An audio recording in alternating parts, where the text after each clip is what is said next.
This is the broadcast from City Hall, the home of the Greater London Authority. Please stand by.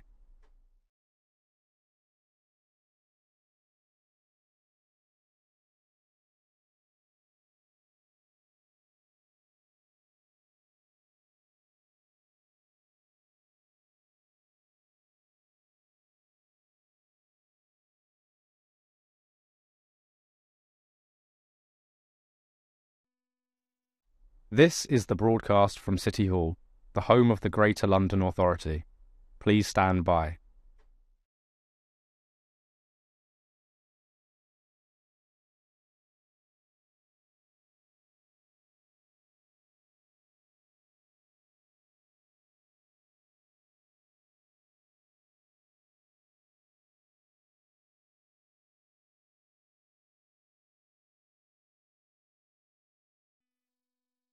This is the broadcast from City Hall, the home of the Greater London Authority. Please stand by.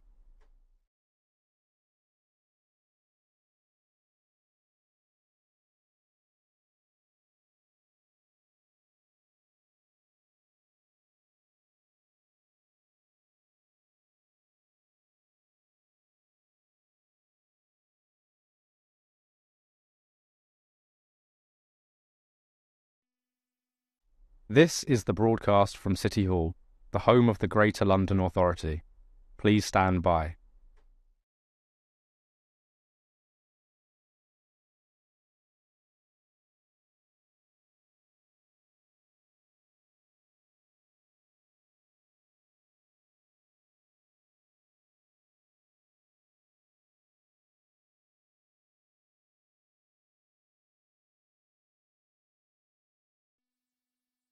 This is the broadcast from City Hall, the home of the Greater London Authority. Please stand by.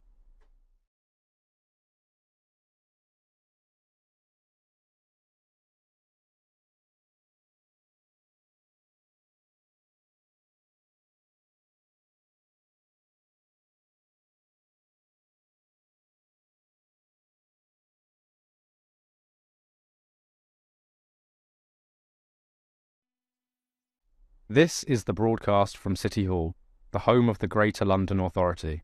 Please stand by.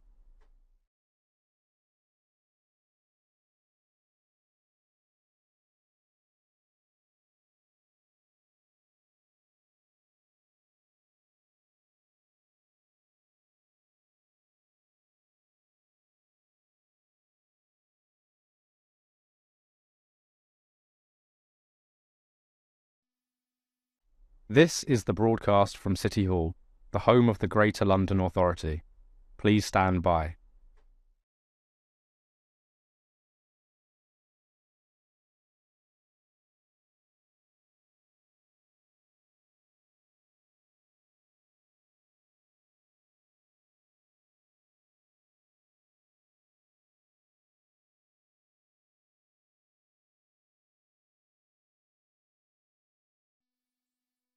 This is the broadcast from City Hall, the home of the Greater London Authority. Please stand by.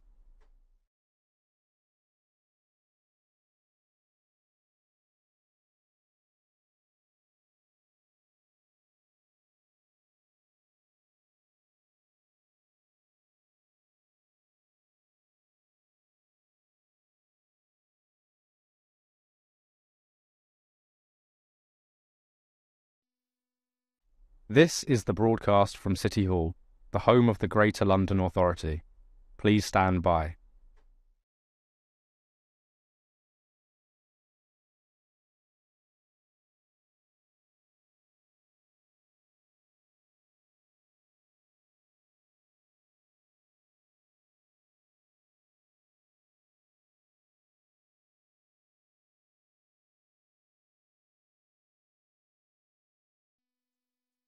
This is the broadcast from City Hall, the home of the Greater London Authority.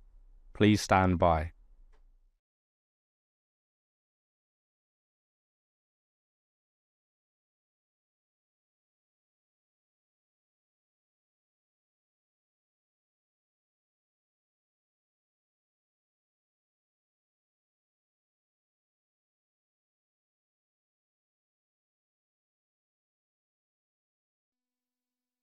This is the broadcast from City Hall, the home of the Greater London Authority. Please stand by.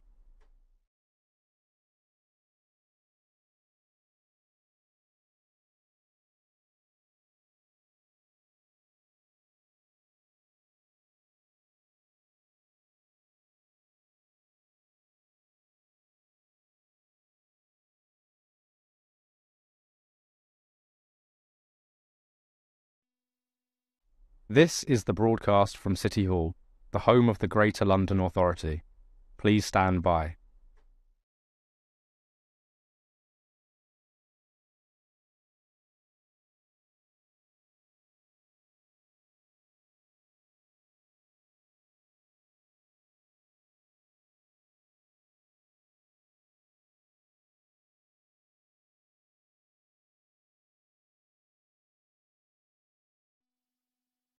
This is the broadcast from City Hall, the home of the Greater London Authority. Please stand by.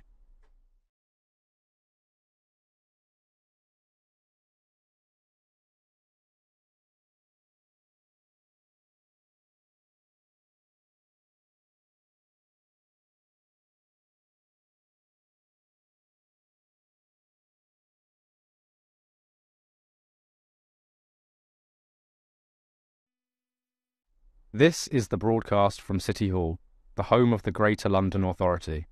Please stand by.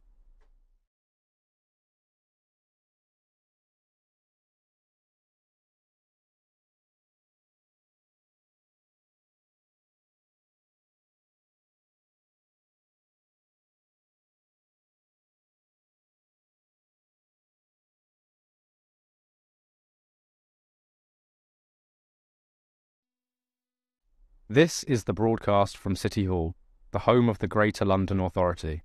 Please stand by.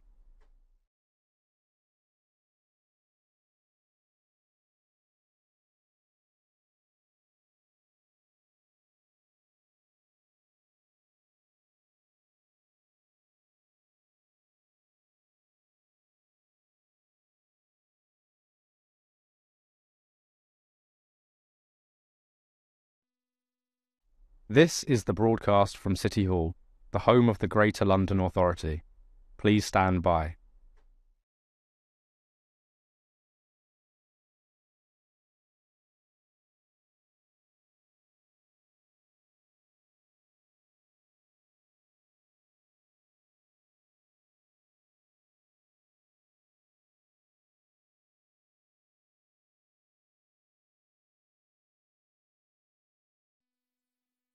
This is the broadcast from City Hall, the home of the Greater London Authority.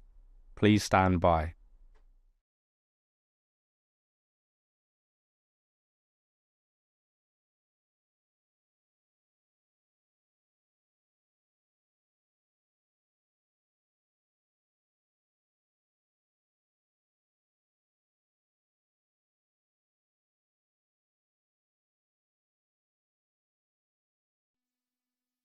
This is the broadcast from City Hall, the home of the Greater London Authority.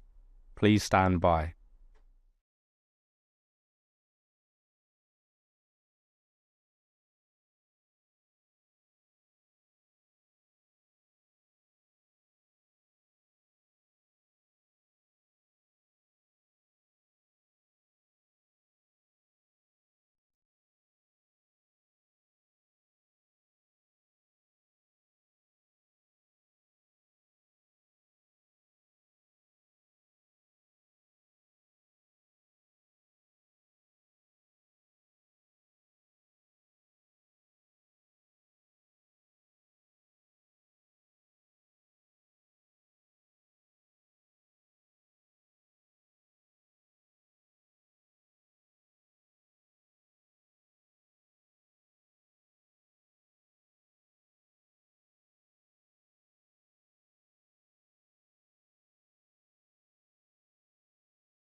Welcome to today's meeting of the Health Committee.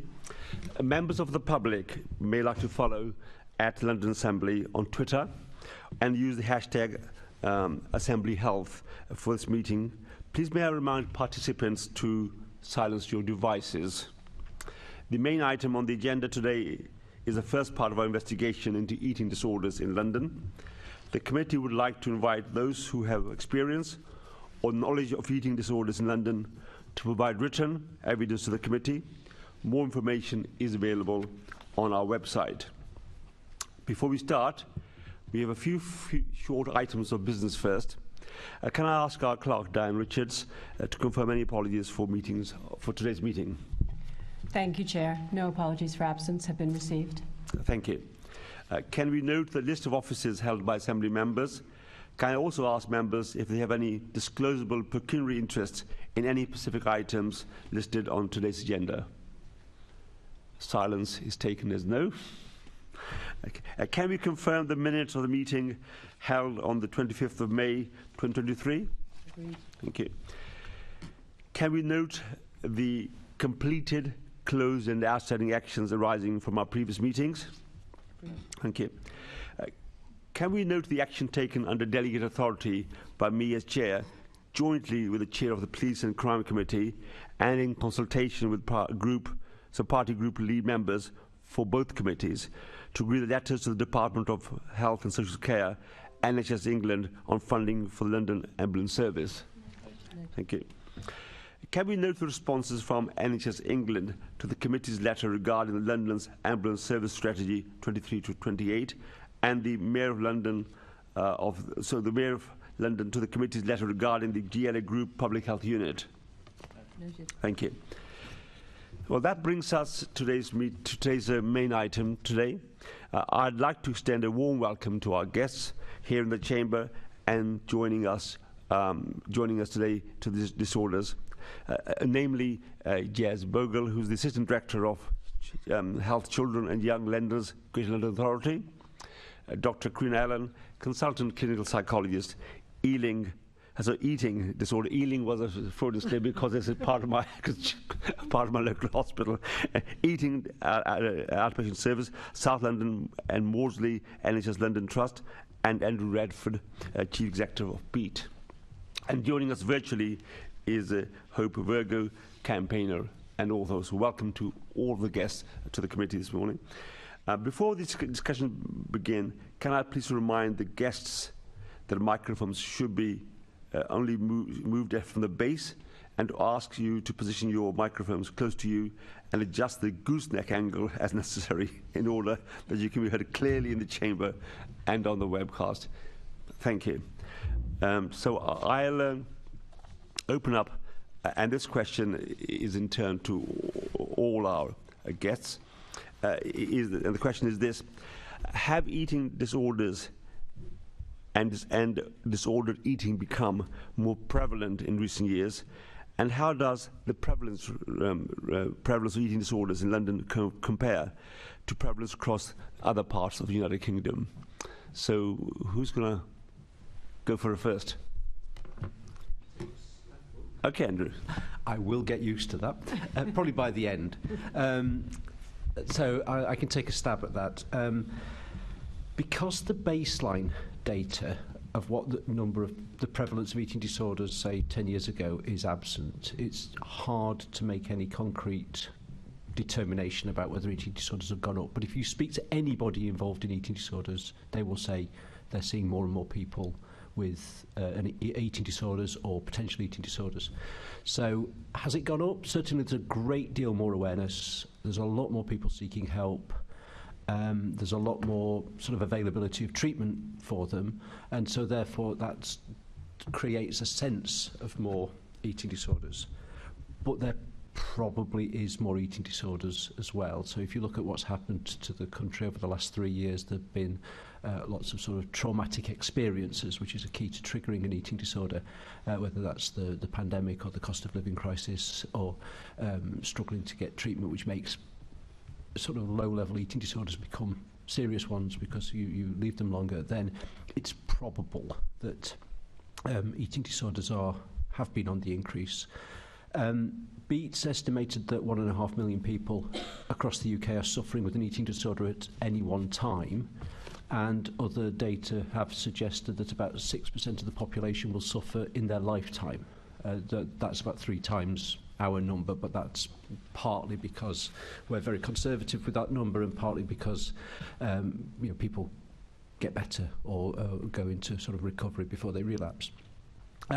There's also a piece of data from the health survey in 2019 that suggests that 16% of adults screen positive for a possible eating disorder, which is a convoluted way of saying that there was a tool that was used, but not but without a formal diagnosis. So the levels are high. Now, does it differ in London?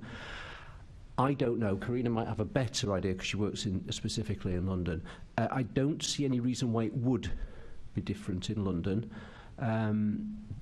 but I'd perhaps pass that on to others.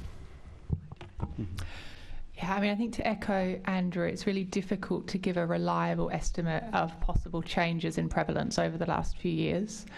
In 2018, I was part of a group of clinicians and academics who needed to identify a prevalence estimate to use for commissioning guidelines for eating disorders in conjunction with NHS England, and we came up with the 6% Andrew's quoted. But that was based on studies ranging from about 1% to 12%, and 6% seemed just fairly reliable middle ground. There are studies and certainly clinical experience suggesting that there may be increases in prevalence since then in the context of the COVID-19 pandemic. Certainly there are very good data showing that referrals to eating disorder services have increased over the last few years. That may or may not reflect increases in prevalence, but potentially more awareness or more severe presentations therefore coming to clinical services. But the demand for clinical services in London as well as elsewhere has definitely increased.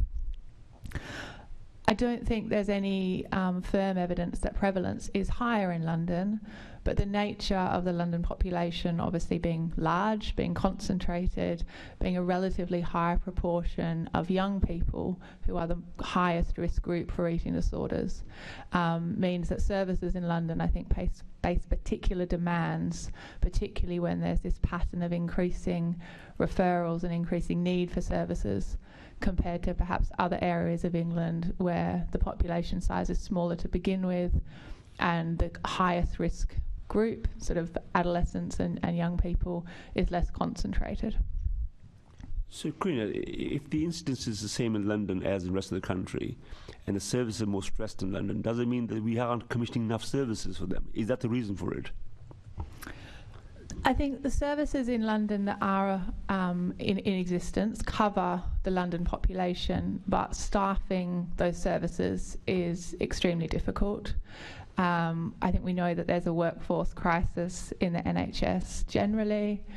Having enough trained staff to be appointed into the eating disorder services that exist is a very large challenge at the moment. So almost all of the eating disorder services in London do not have the staffing levels available to safely provide the care required.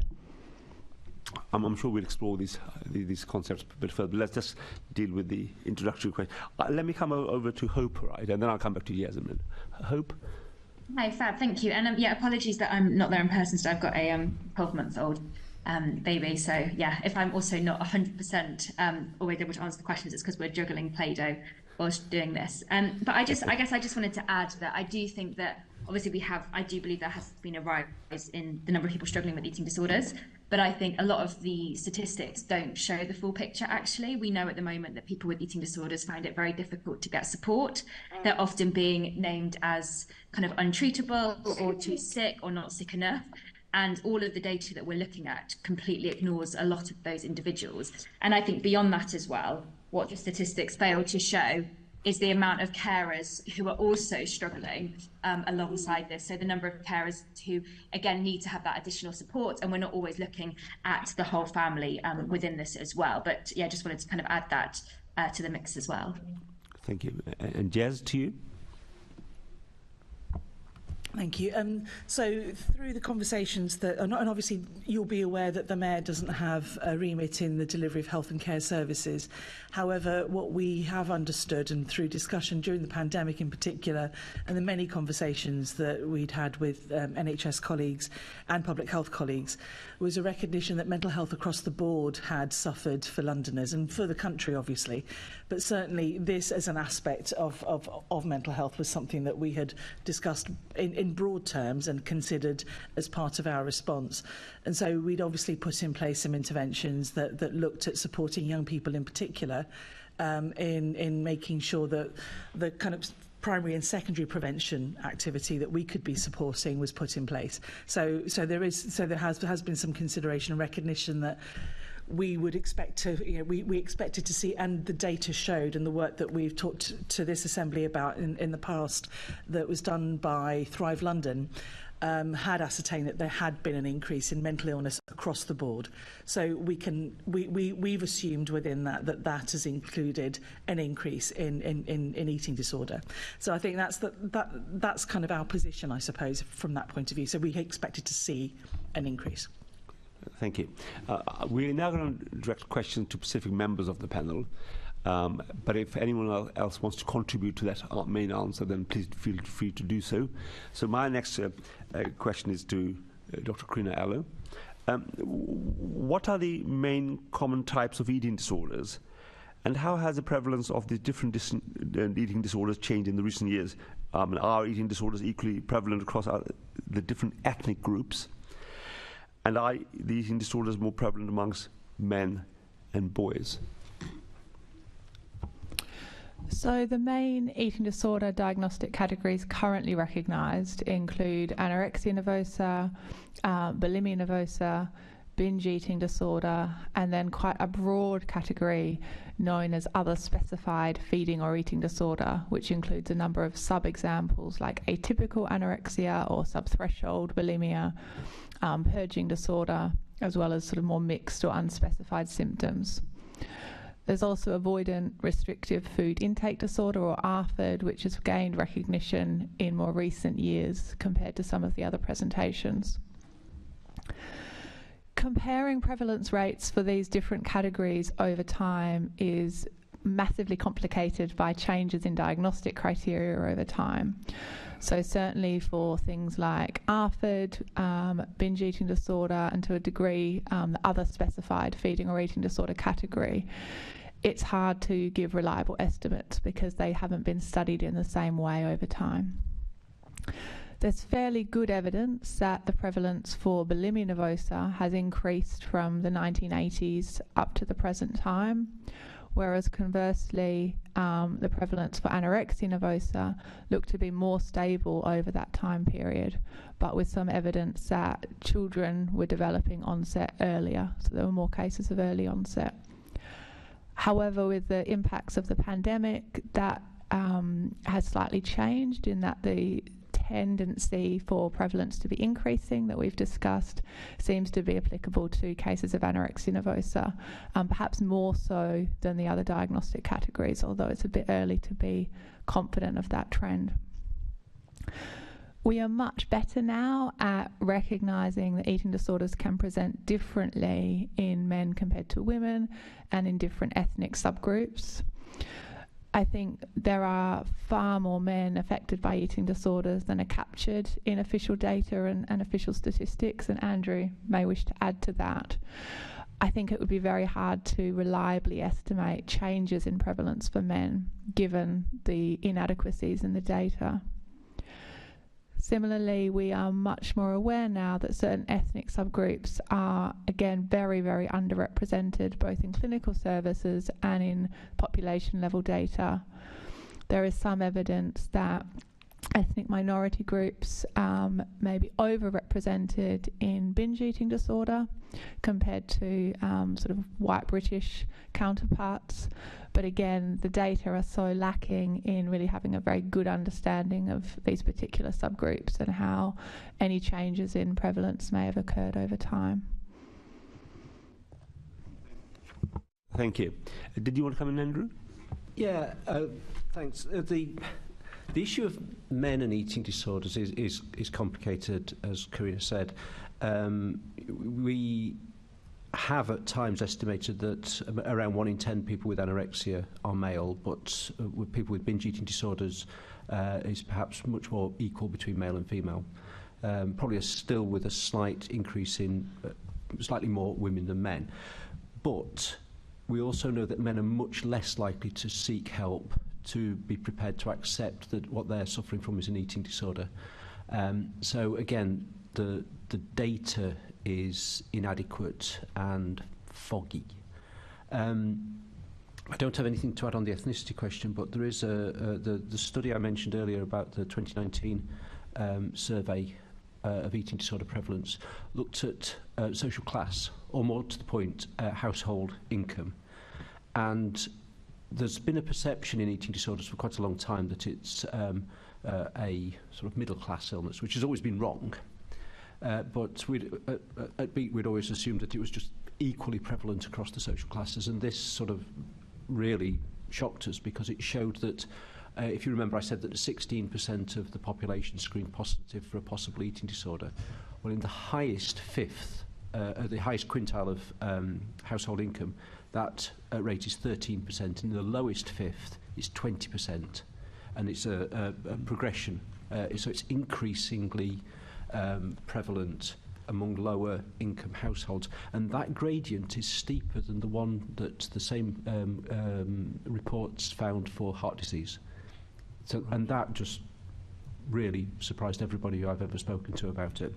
And of course there is an overlap between household income and ethnicity in certain groups, so that might be a useful piece of data.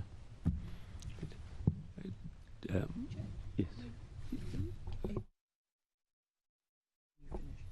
Yes, of course. I think Andrew wants to come in first also. Okay. Was there anyone else want to comment on this? No? Great. I have Assembly Member Boff want to come in on this question. Thank you. Dr. Allen, you pointed to some disparity, differences amongst different ethnic groups. There was a reported 216% increase in eating disorders amongst people from a black African background between 2017 and 2020. And that compares to a 31% increase for white English people. Can you explain that disparity? I think, again, we have to hold in mind the baseline from which those comparisons are being made. We know historically that black and ethnic minority groups were wholly underrepresented in terms of people being referred for eating disorder treatment, GPs, primary care practitioners being much less likely to detect an eating disorder in these groups than their white counterparts. So if you're starting from a very low baseline in terms of the detection of eating disorders in this particular ethnic group, as we've got a bit better at being aware of the need to attend to eating disorders in these individuals, there's more potential for increases in detection and diagnosis. So I think it's very difficult for me to comment on how much of this is a true increase, which it may be, versus how much of it is that we've just got better at identifying eating disorders in these ethnic minority individuals. Again, I think there is evidence that bulimia nervosa and possibly binge eating disorder have become more common at a population level over time, and these are the eating disorder diagnoses we're more likely to see in black and ethnic minority groups. So there is a real potential that we're seeing an increasing trend, perhaps more so as you're citing in black and ethnic minority groups than white individuals. But when you're starting from a rate of real underrepresentation and underdiagnosis, obviously that needs to be held in mind as well. So I'm sorry, that's quite a vague answer because I think the data are so unreliable. Yeah, so it's about the fact that perhaps I don't mean your profession is getting better at identifying those amongst different ethnic groups. Absolutely, yes. Mr. Radford, sorry. It's also since in that period, we have an annual Eating Disorders Awareness Week, which we use to sort of highlight awareness with specific areas. And one of the areas that we routinely focus on is getting across the message: it's not just thin women. So this year we focused very strongly on men, but in previous years we focused on ethnicity as well. So we do get a lot of traction in that week, and we see all our measures spike, and the whole eating disorder community tends to get behind the same message. So that may well be partly responsible for that kind of increase as well. Thank you. Assemblymember Russell.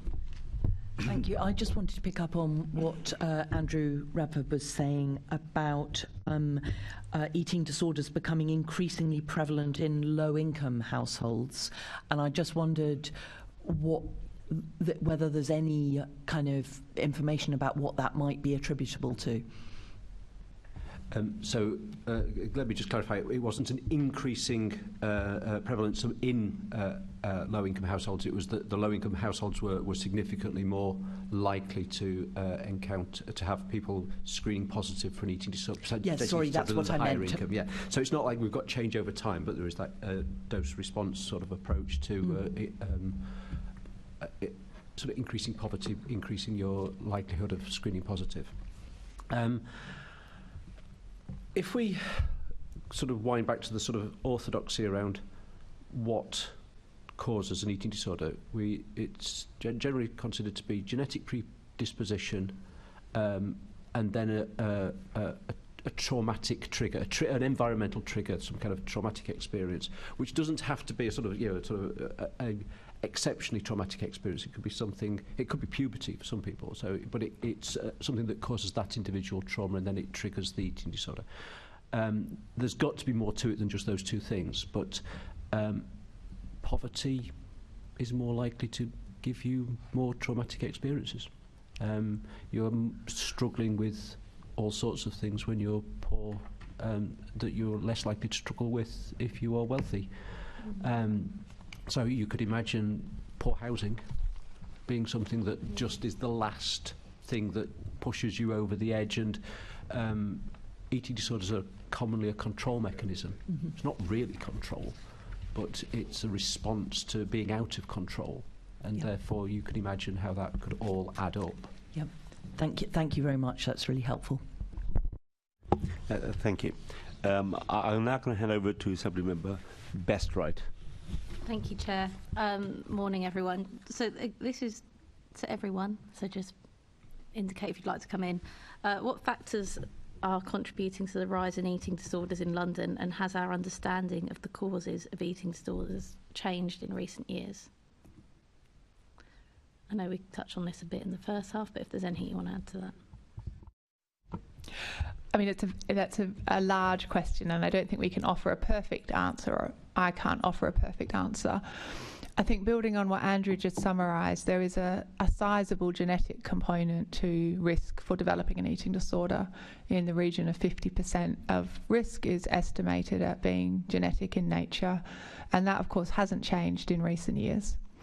But if we think about some of the environmental factors that increase your risk for developing an eating disorder, there is evidence that being overweight or having significant pressure placed on you around weight and shape can increase risk, particularly for bulimia nervosa and binge eating disorder.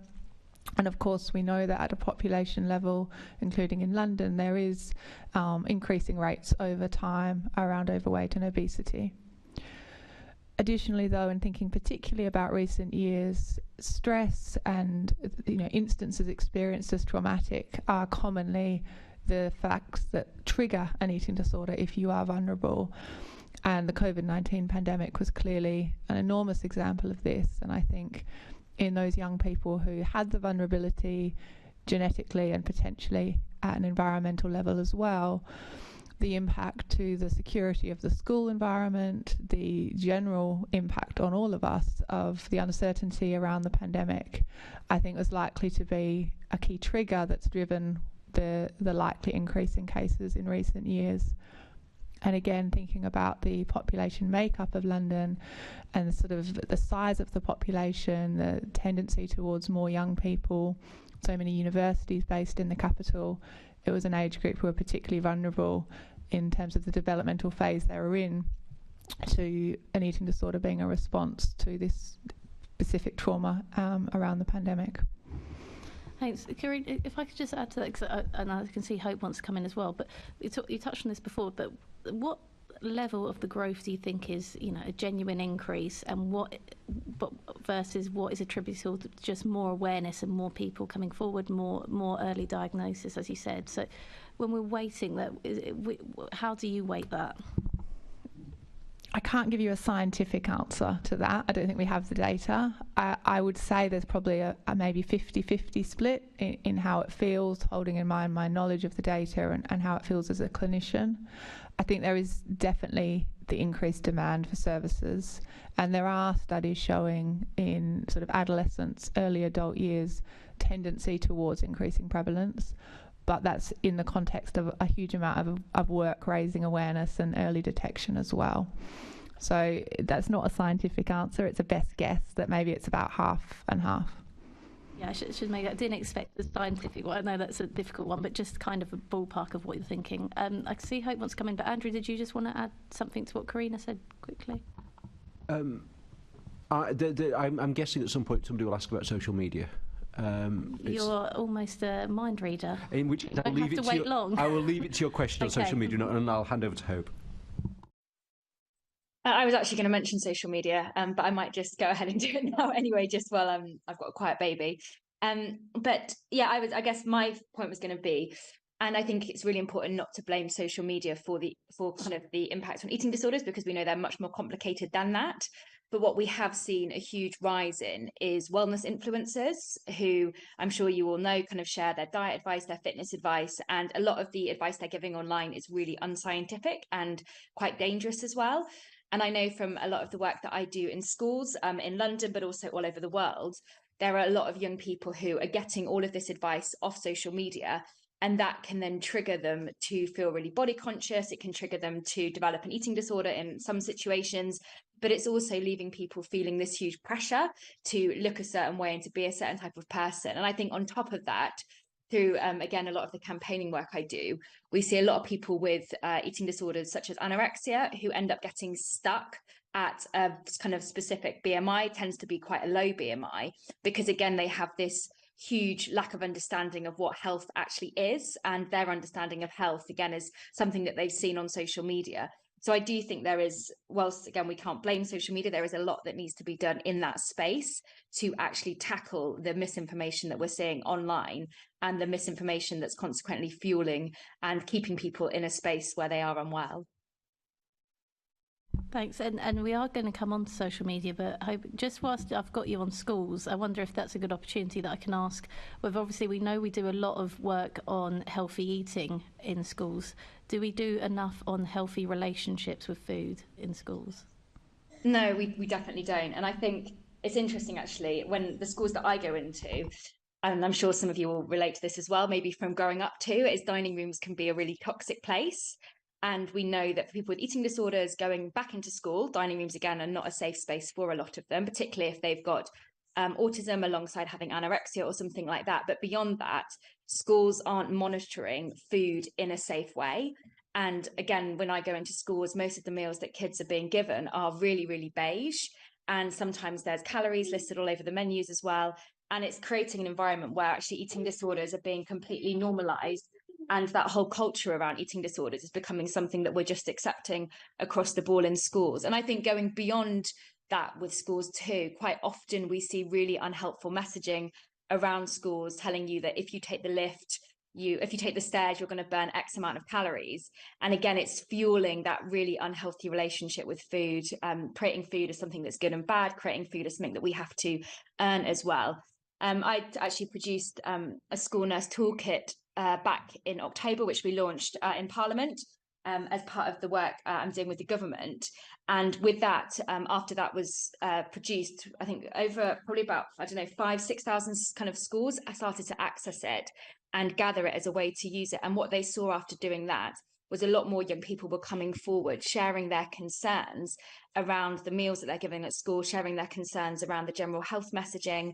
And then again, particularly in sports schools as well, there's a whole other element of actually what nutritional advice and support are we giving kids when we're putting them into that pressurized sports environment too. Thanks, Hope. I'm going to swing back round to social media now. And what I'll do is I'm going to ask a few questions because I think your answers might stray into the next questions anyway. So just firstly, does social media increase people's vulnerability to developing an eating disorder? And if so, how? Then also we'd like to know about how online communities of people promoting eating disorder content form and what might attract someone to participate, and whether there's sufficient opportunities for people to join safe communities on recovery in London. So I think you used very useful terminology there about increasing vulnerability to eating disorders. We did a significant survey among people affected by eating disorders about the role of social media in their illness, and largely they rejected the idea that that social media caused their eating disorder, but they very much pointed to it as something that sort of put fuel on the fire. And the things that Hope's already mentioned are important there, but also the presence, almost the sort of, if you wind right back to the way Facebook was created, it almost exists to be a bullying environment, and it's brilliant at bullying. And of course, bullying is a very traumatic experience, and therefore could readily contribute to the triggers to an eating disorder. So social media, I think, has a significant role to play in worsening eating disorders and pushing people who are sort of wobbling on the edge of one into one. The pro-Anna and pro-Mia sites, the environments where people are then encouraged to be better at having anorexia or better at having bulimia, are horrible environments. But often they're also places where people will go to those environments and then they'll go to a safe space as well, and then they'll come to Beats online groups, and they move around between those things. And so they are getting something out of it. So please don't interpret that as me being at all in favour of them. We've done a lot of work with Google in particular to make sure that for as much of the time as you can, if you put pro-Anna into Google, our website comes up first with a sort of message saying, really? Maybe you want to go here instead. I feel that the social media companies should be able to do an awful lot more about preventing this stuff from going up in the first place and taking it down much more quickly. What they really do is wait for people like us, people like Hope, to make a fuss about it, and then eventually, reluctantly, they take it down. They're not positive actors in this space, and I think you could widen that out to the whole of mental health. I'll just come back on, but it might say, is there any actors that you think are particularly bad and any that are particularly good and have good practices in that social media sphere? I've never heard anyone be positive about any of the spaces. People are especially negative about TikTok. I think it's that automatic flowing into the next video, and the way that you only have to make some very quite small searches relevant to the issue before all of a sudden you're bombarded with the harmful messages.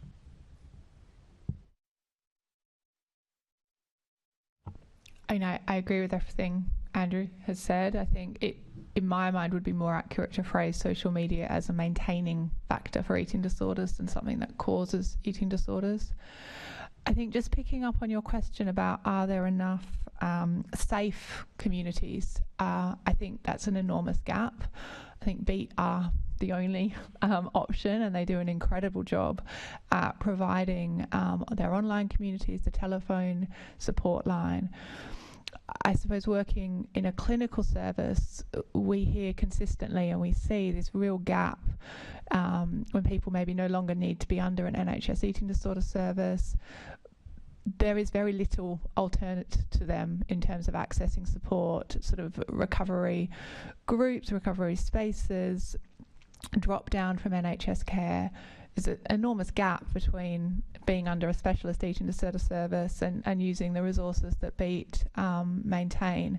And I think that is a huge gap, particularly given the amount of negative content that can so easily be accessed.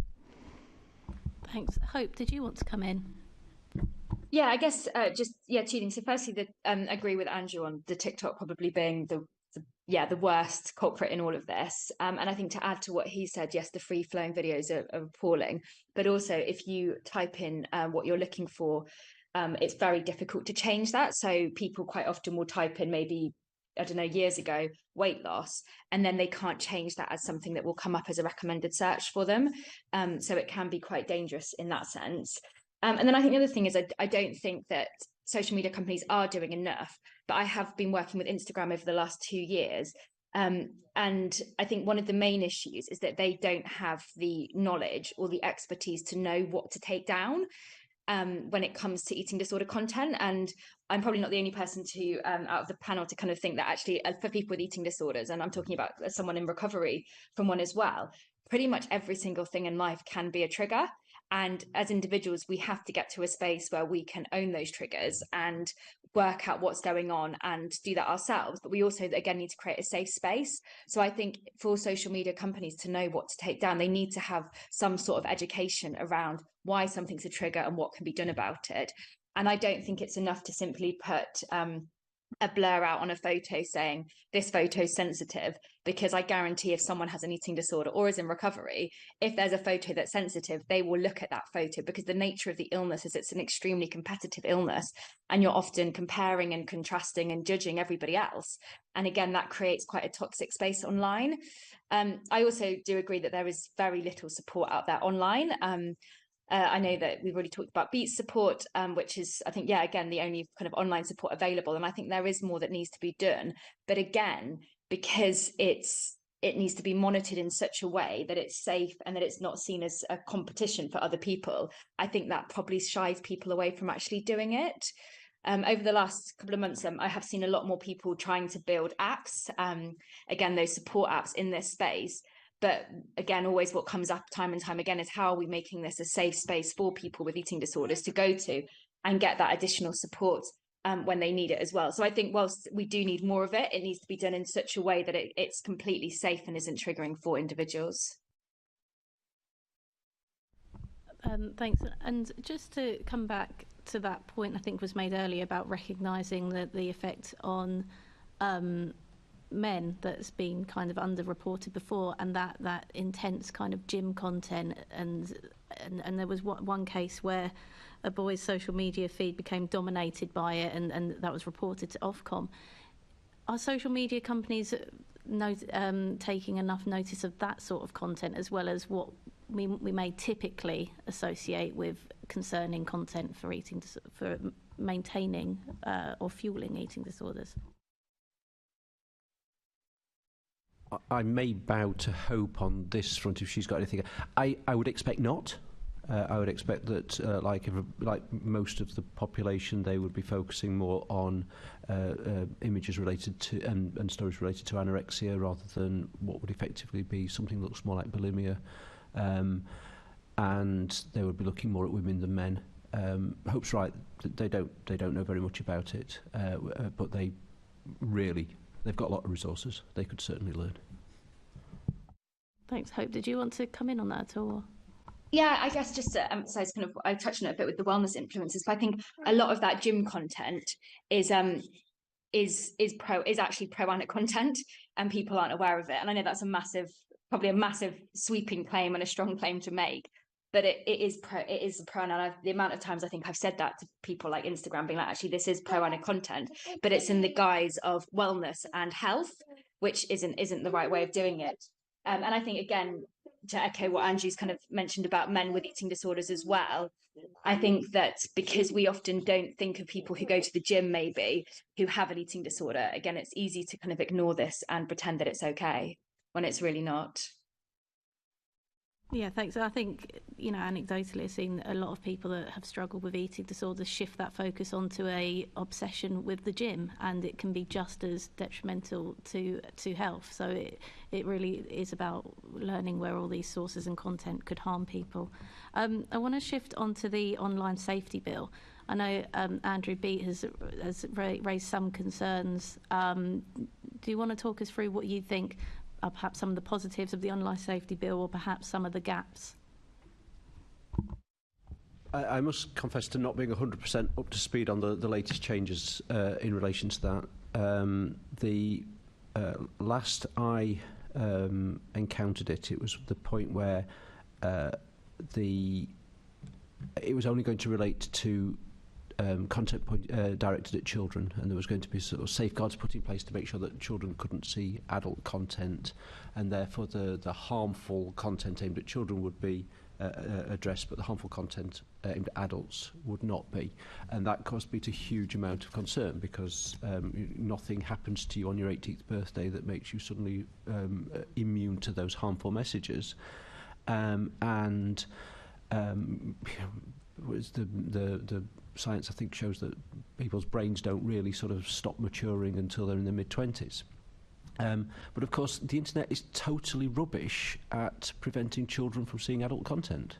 So it's not going to have the effect it's going to have. The fundamental premise behind it, stop people seeing harmful content, is brilliant. And the social media companies hide behind an awful lot of, we can't do anything about it, we're just sort of providing a platform, other people do things. They're very, very good at knowing what you think and what you want to do and giving you content you do want. If they put some of that energy into taking down or preventing the harmful content going up in the first place, I'm sure they'll be very good at that as well. But of course that affects their bottom line. Did anyone else have comments on the online safety bill? No? Okay, Jazz, I can see you looking lonely and like you want to get involved.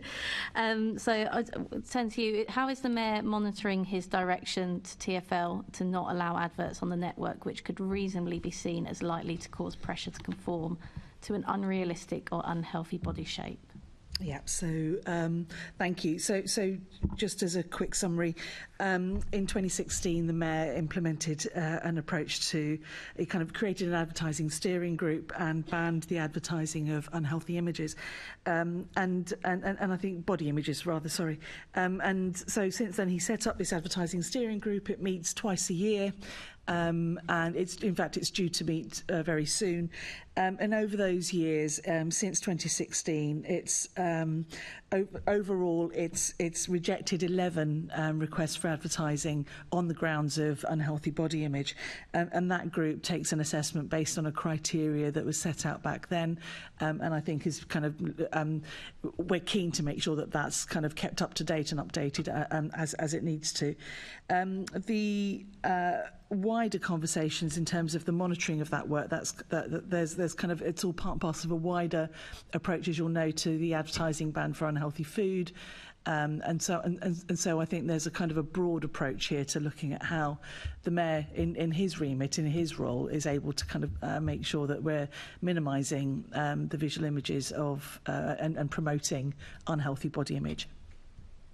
And what research has the Mayor undertaken into the effectiveness of that approach? I haven't got that information, and I can come back to you on what research has been done in terms of the impact. So research has been done on the impact? I don't know. I'll need to find out. I strongly suspect it hasn't been taken. There hasn't been any research taken out on the effectiveness of that, and I would ask why the Mayor's been very keen to look into the TfL junk food ad ban, but hasn't given that same level of respect to looking at this scheme. Okay, I'll need to come back to you on that. I don't have that information. It's Okay. not my area of policy. Okay. It's TfL who lead that work.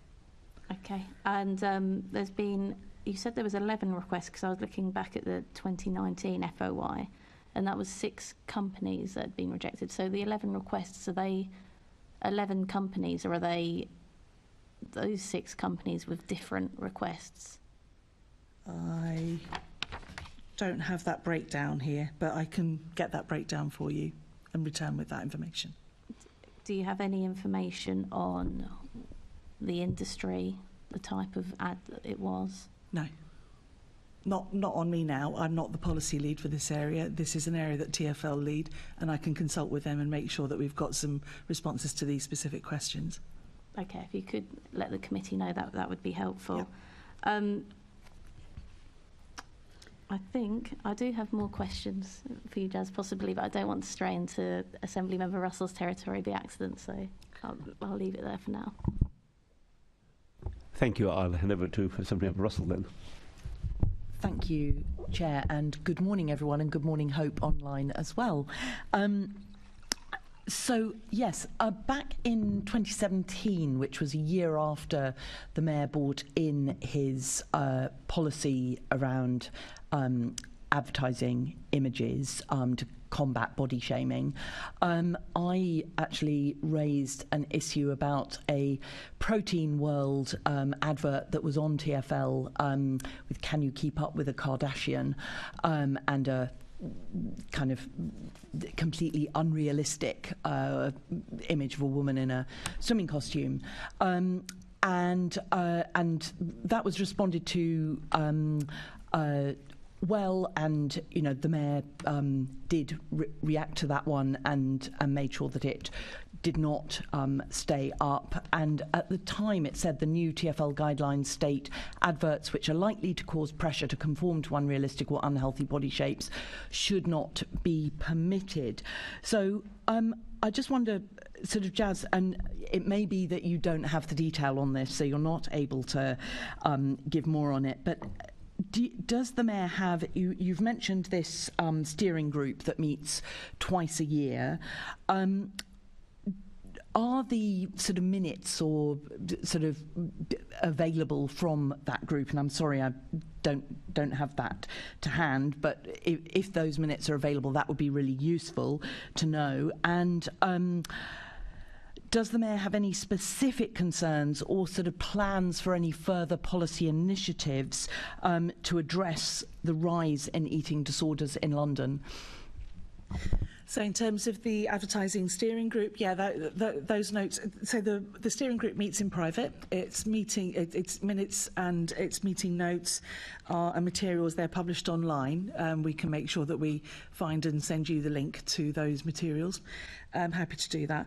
And the meeting was due to meet kind of in May, June. I'm not aware that I've not been told that the meeting hasn't happened. So we can find out whether that most recent meeting has taken place and let you know that information.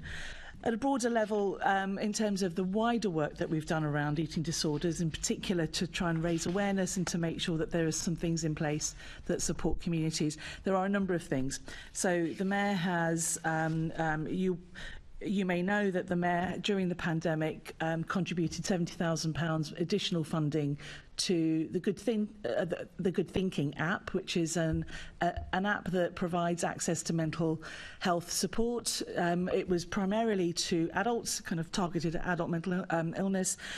We increased funding to that to increase its scope and its accessibility to apps and things that would support younger adults and young people.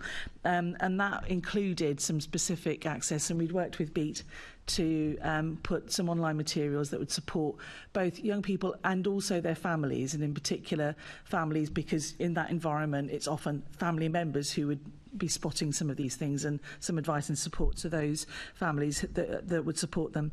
But also working with transformation partners in health and care, TPHC, that sounds like something you need antibiotics for, doesn't it? But TPHC, they're formerly known as Healthcare Partnership. The work that we do with them has been to look again with Beat to making sure that we've established some guidelines that have gone out to healthcare professionals. In particular, we've targeted some of that material at primary care, and some of that has been promoted by Tom Coffey, who, as you know, is the Mayor's health advisor. He's also a GP, so he's used his role as a GP to promote some of that material. The work there that kind of provides advice and tips and resources around eating disorders, and making sure that funded work in good thinking in particular, but also expanding that resource to children and young people more broadly has been kind of the big key focus.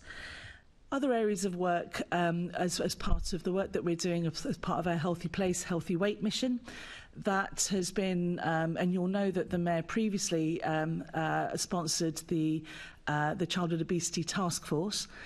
That task force was stood down, and in its place we've now moved over to deliver the old task force's recommendations, the establishment of the Mayor's Advisory Group on Healthy Weight. And a big significant shift in that transition from the Obesity Task Force to the Mayor's Advisory Group on Healthy Weight was that focus on healthy weight, and very much working with colleagues. And Tom Coffey and others had met with colleagues, including, I'm trying to get the right names here, but Baroness Bull and Dr. Dasha Nichols, Dasha's the National kind of Specialty Advisor on Eating Disorders, to really make sure that we kind of fully understood how we get a much clearer focus on healthy weight and fitness and wellness, as opposed to a constant focus on obesity. And recognising that the need for us to take a much broader and wider approach here. In addition to that, there's quite a lot of work around the kind of broader focus around mental well-being for young people in a broader sense. So in particular where Andrew and Karina and Hope have talked about the triggers for mental illness. These are areas where we're also looking at broadening our approach to young people and mental health. So our Healthy Schools London work is looking at increasing the offer that we're making to schools around mental well-being, and in particular the focus there on early intervention. One of the big learnings that we had from the pandemic was that mental illness, we were beginning to see mental illness prevalence starting at much younger ages in children, and building much healthier attitudes to food, to eating, to being healthy. Was the focus that we wanted to take. So we're currently reviewing our current Healthy Schools London programme to bolster its mental health content and to make sure that we're taking a much stronger whole school health environment approach to the delivery of that work. That all sounds really useful, and particularly that sort of shift from a focus on obesity to thinking about healthy weight. The review of the Healthy Schools approach, is there a kind of timescale for when we might expect to see some outputs from that? Yeah, so we're wanting to. So a review and evaluations have been done over time, and the most recent evaluation was done last year off the back of the Healthy Schools London programme. What we're wanting to now do, and we're working with the National Children's Bureau, they're our new delivery partner for taking forward a review, a revamp of the Healthy Schools programme. We're wanting to begin rollout of that new programme from September onwards, but actually the current programme is still very attractive to schools. They're very keen still to be signing up and to be moving up the bronze, silver, gold stages. So we're continuing to see quite a significant interest from schools in taking part in that scheme, but a very keen kind of approach to us then. So over the first term of the next academic year, we'll be wanting to slowly integrate the new elements of the revised programme. So mental health will become a much stronger focus over this September to December term. So if it's sort of being put into, sort of implemented or put into place sort of in the autumn term, then what's the timescale in terms of evaluation? So that the evaluation of that, we've not come to a decision yet on exactly when the next phase of evaluation will be. We want to do that with schools, and that conversation really, to try and have that conversation with them right now is just not helpful. We're right at the end of term. Yeah. So beginning that conversation in September as part of that rollout is our intention. Okay, so it would be helpful for the committee once you get into the autumn term and you've got more of a sense of when and how it's going to be evaluated, then I think we'd be interested to know when we'd expect to see some of that evaluation. I mean, would it be within a year, or would it be a longer timescale than that? It could. We've not made that decision yet. So I think we would be keen to get advice from our kind of expert panel. So we have an expert advisory group working with us on that. We're seeking their insight and advice on when the next evaluation should be conducted. Okay, thank you very much. So I'm now going to go to our other three guests just briefly to ask whether you think just going back to the adverts, whether you think actions to limit body shaming and other advertisements, whether you think they're A, appropriate, and B, whether you think they're working. I don't know who wants to go first. I don't spend enough time on London transport to be able to answer that, but I would say that anything that is presenting idealised body image is harmful, so taking it down or preventing it from going up can only be a good thing for a whole range of reasons, not just eating disorders, but I can't comment on what actually happens on TfL, I'm afraid. Great, thank you. Do you want to... I have very little to add beyond in principle support, but I don't know enough to comment on effectiveness. Yeah. Hope, did you want to comment on that one? Yeah, I haven't actually seen them either, so apologies about that. But I agree. I think anything that's body shaming is not okay. But I guess, and I hope this doesn't come across as being dismissive, but I think it is really important that we all remember that eating disorders aren't really about the body image. Yes, the body image might get wrapped up in it and it plays a part, and it could be a contributing factor in some situations. But I do think that, I think so much of the time with eating disorders we focus too much on body image and on social media and on advertising. I know I brought up social media at the start as well, but I guess I just want to emphasise. I think it's a much wider issue than that, and I think when we properly understand eating disorders, and we understand kind of the genetics behind them, and we understand the kind of wider contributing factors, then the body image aspect becomes less of an issue, perhaps, as well. So, I guess wanted to just emphasise that, and I hope that's okay to say. Yeah, definitely. Thank you very much. So, I now want to move on to an issue that I think it was 6th of April last year. It became compulsory for restaurants, cafes, and takeaways with 250 or more staff to print how many calories are in the meals on their menus.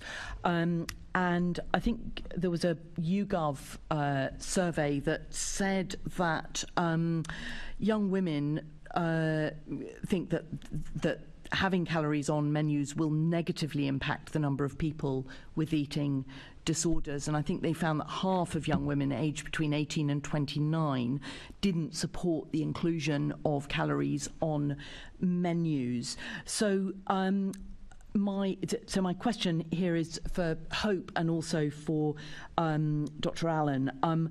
Do you support the inclusion of calorie counts on menus as the government has implemented?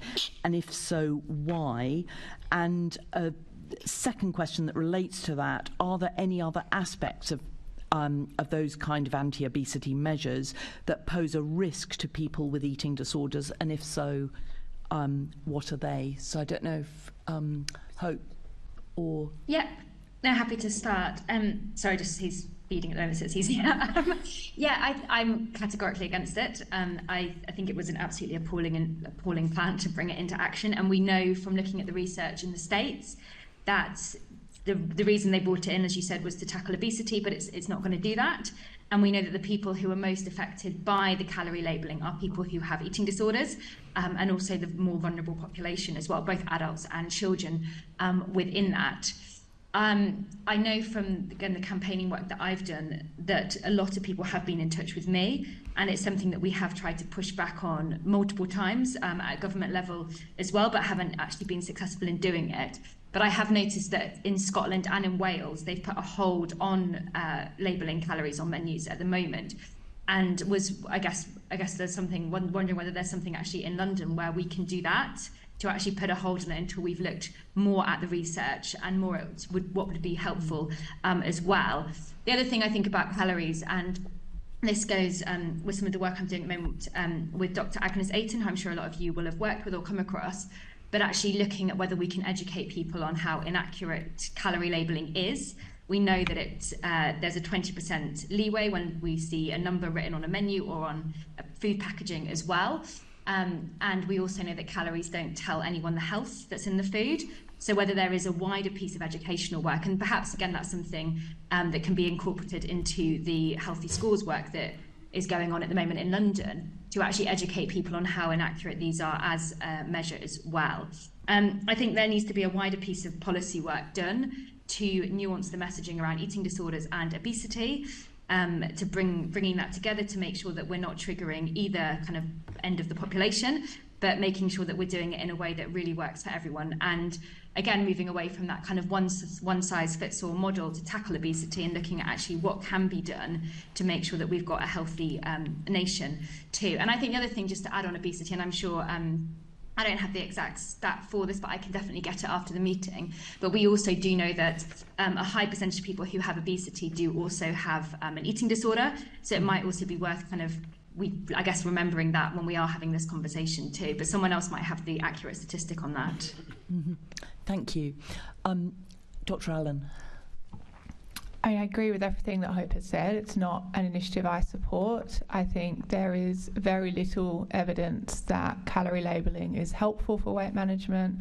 Certainly no evidence that it's helpful for health management, but we do have evidence that it's unhelpful for eating disorders. So the balance of benefits and risks is, I think, firmly on the negative side. I know, as Hope mentioned, we have sort of Scotland and Wales resisting bringing in calorie labelling, and I think there are local efforts around England to really promote, even with the current legislation, that restaurants can provide at a minimum both types of menu. You can have a menu with and without calorie labelling, and I think even sort of actions like this, so that it's not almost sort of the default that someone has to have a menu with calories on it, would be an initial step towards making this less harmful. Yes, as I was doing my research before coming into this session, I checked out a few restaurants. I think it's Wagamama is one of the restaurants that will offer both menus with and without. So they're kind of basically trying a kind of workaround within the current, within that current legislation. Thank you. All of you for those answers. So my final question just goes back to something, Jazz, that you mentioned earlier about mental health and COVID. So what I'd like to so it's actually a question for Dr. Allen. How did the COVID-19 pandemic have an impact on people with or vulnerable to eating disorders, and what action could be taken to address these issues? I mean, I suppose partly it's they lost their everyday support networks because they were just with their family, which might in some cases be helpful and in other cases not be. But yes, over to you. I mean, the impacts are so multiple and at so many levels. But yes, I suppose there was that loss of structure. So thinking about young people who were no longer going to school, no longer going to university, no longer going to work, adults of all ages who lost the structure of those routines, which often compromised all the other routines in your day. You no longer had the sort of structure in place to support regular eating potentially. You no longer had the social support. For some people, being at home was difficult due to difficult family relationships or lack of adequate space, lack of availability potentially of food. We also, of course, had food shortages. We were being told not to go to the supermarket very often. There were certain foods that were unavailable. For people with eating disorders, this was immensely stressful.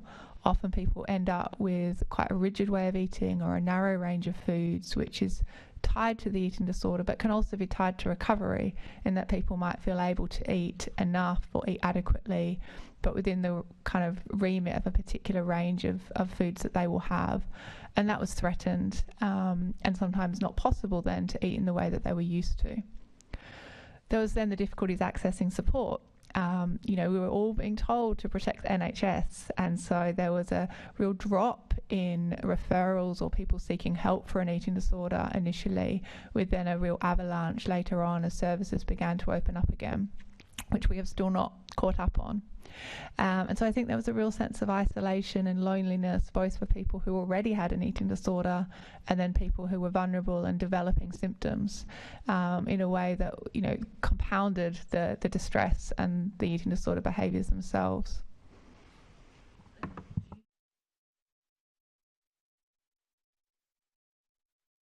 you.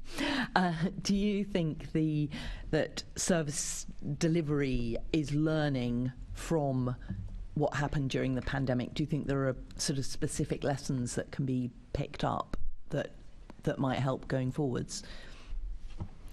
I think we certainly learnt, we were reminded of the potential for psychosocial stress to really trigger or compound an eating disorder. I think this was, such a frank example of that playing out. The complexities of family support and family involvement, we know that involving families or close others, carers, in the support of someone with an eating disorder is best practice and really important for the individual with an eating disorder, but also the family members being supported as well. And the differences in living situations with the pandemic, I think, really heightened the need for this and our awareness of just how important it is.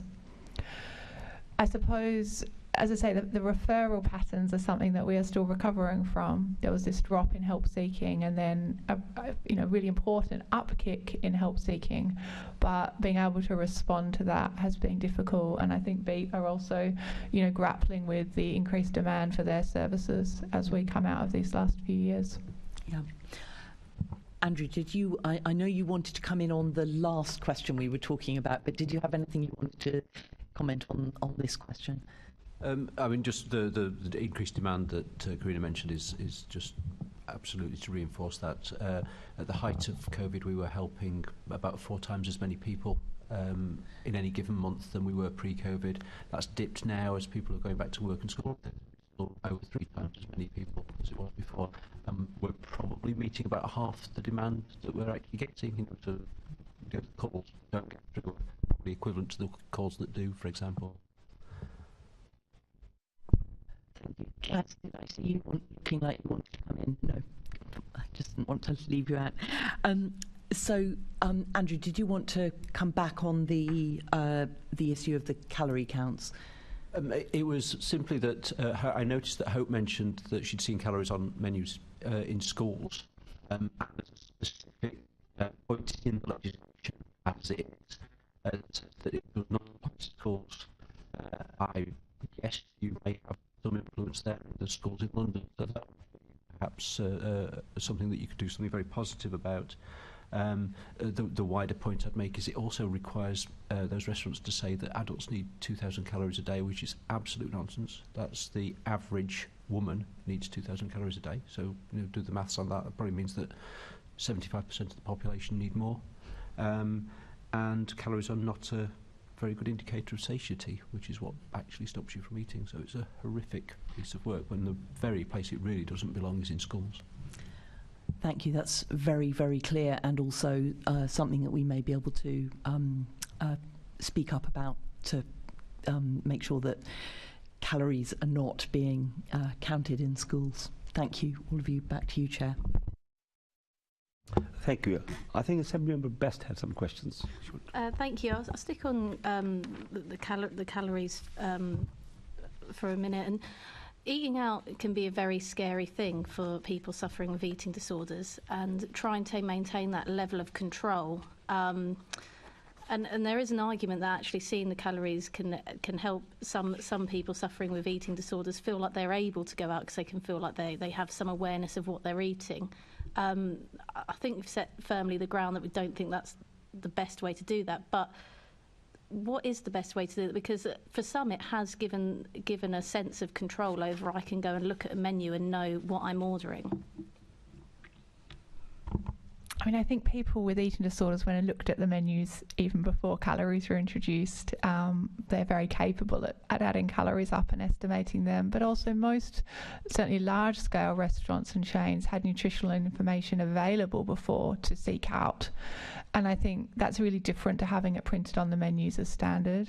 So I guess there's something about this information potentially being available should people wish to find it, but it not being something that's mandatory to have in front of you. But also I think you know, when I speak with people who do have an eating disorder and they do check the calories before they go out, they're well aware that this is quite an unhelpful maintaining factor. They would desperately like to stop doing that. It's very limiting. It's highly anxiety provoking if they're then asked at the last minute to go to a different restaurant, or they're invited out, you know, in a more impromptu fashion. So it might be a stepping stone towards being able to eat out and cope with that, but it's a very long way off, I think, what anyone, including those with lived experience, would define as, you know, a full recovery.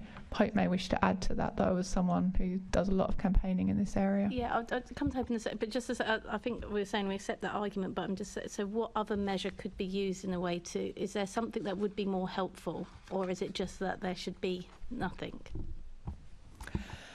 I am not aware yet of a good measure. I mean, we have things like the traffic light system. I think they also have flaws. It's very hard to put a score on the health value of a food.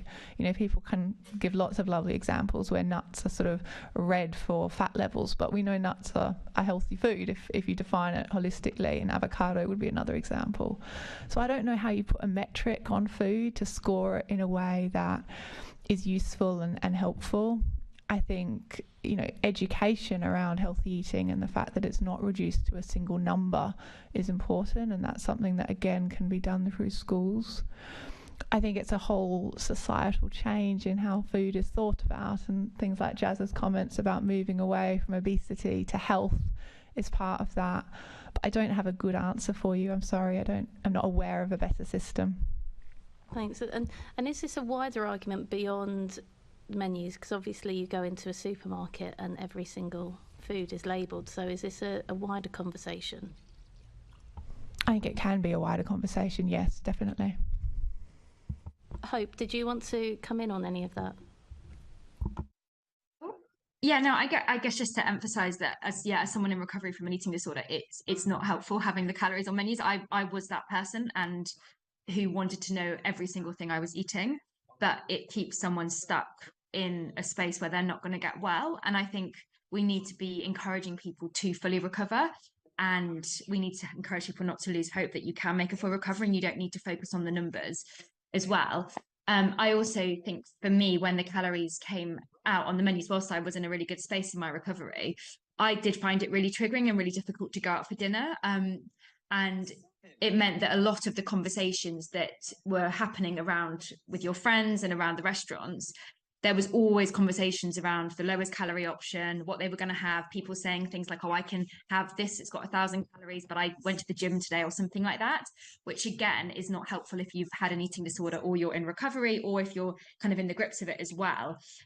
Something that I was thinking about recently, which I guess is that educational factor as well, is actually whether we can start thinking about food as like what it does. So if we eat, I don't know, if you have steak, it's good for your iron levels, things like that, and focusing much more on that element of it, instead of fixating on the numbers as well. And I'm not a scientist, but I would argue that that's probably a much more accurate way as well of actually looking at food and its goodness beyond looking at the calories. And I think the final thing just to add with the calorie labeling is we also know, kind of emphasizing the health aspect, that, for example, a croissant is probably not as healthy for you as avocado on toast, but a croissant will have less calories than an avocado on toast. But yet people will often choose the lowest calorie option because that's what they think they should be doing. So it's not going to help anything moving forward.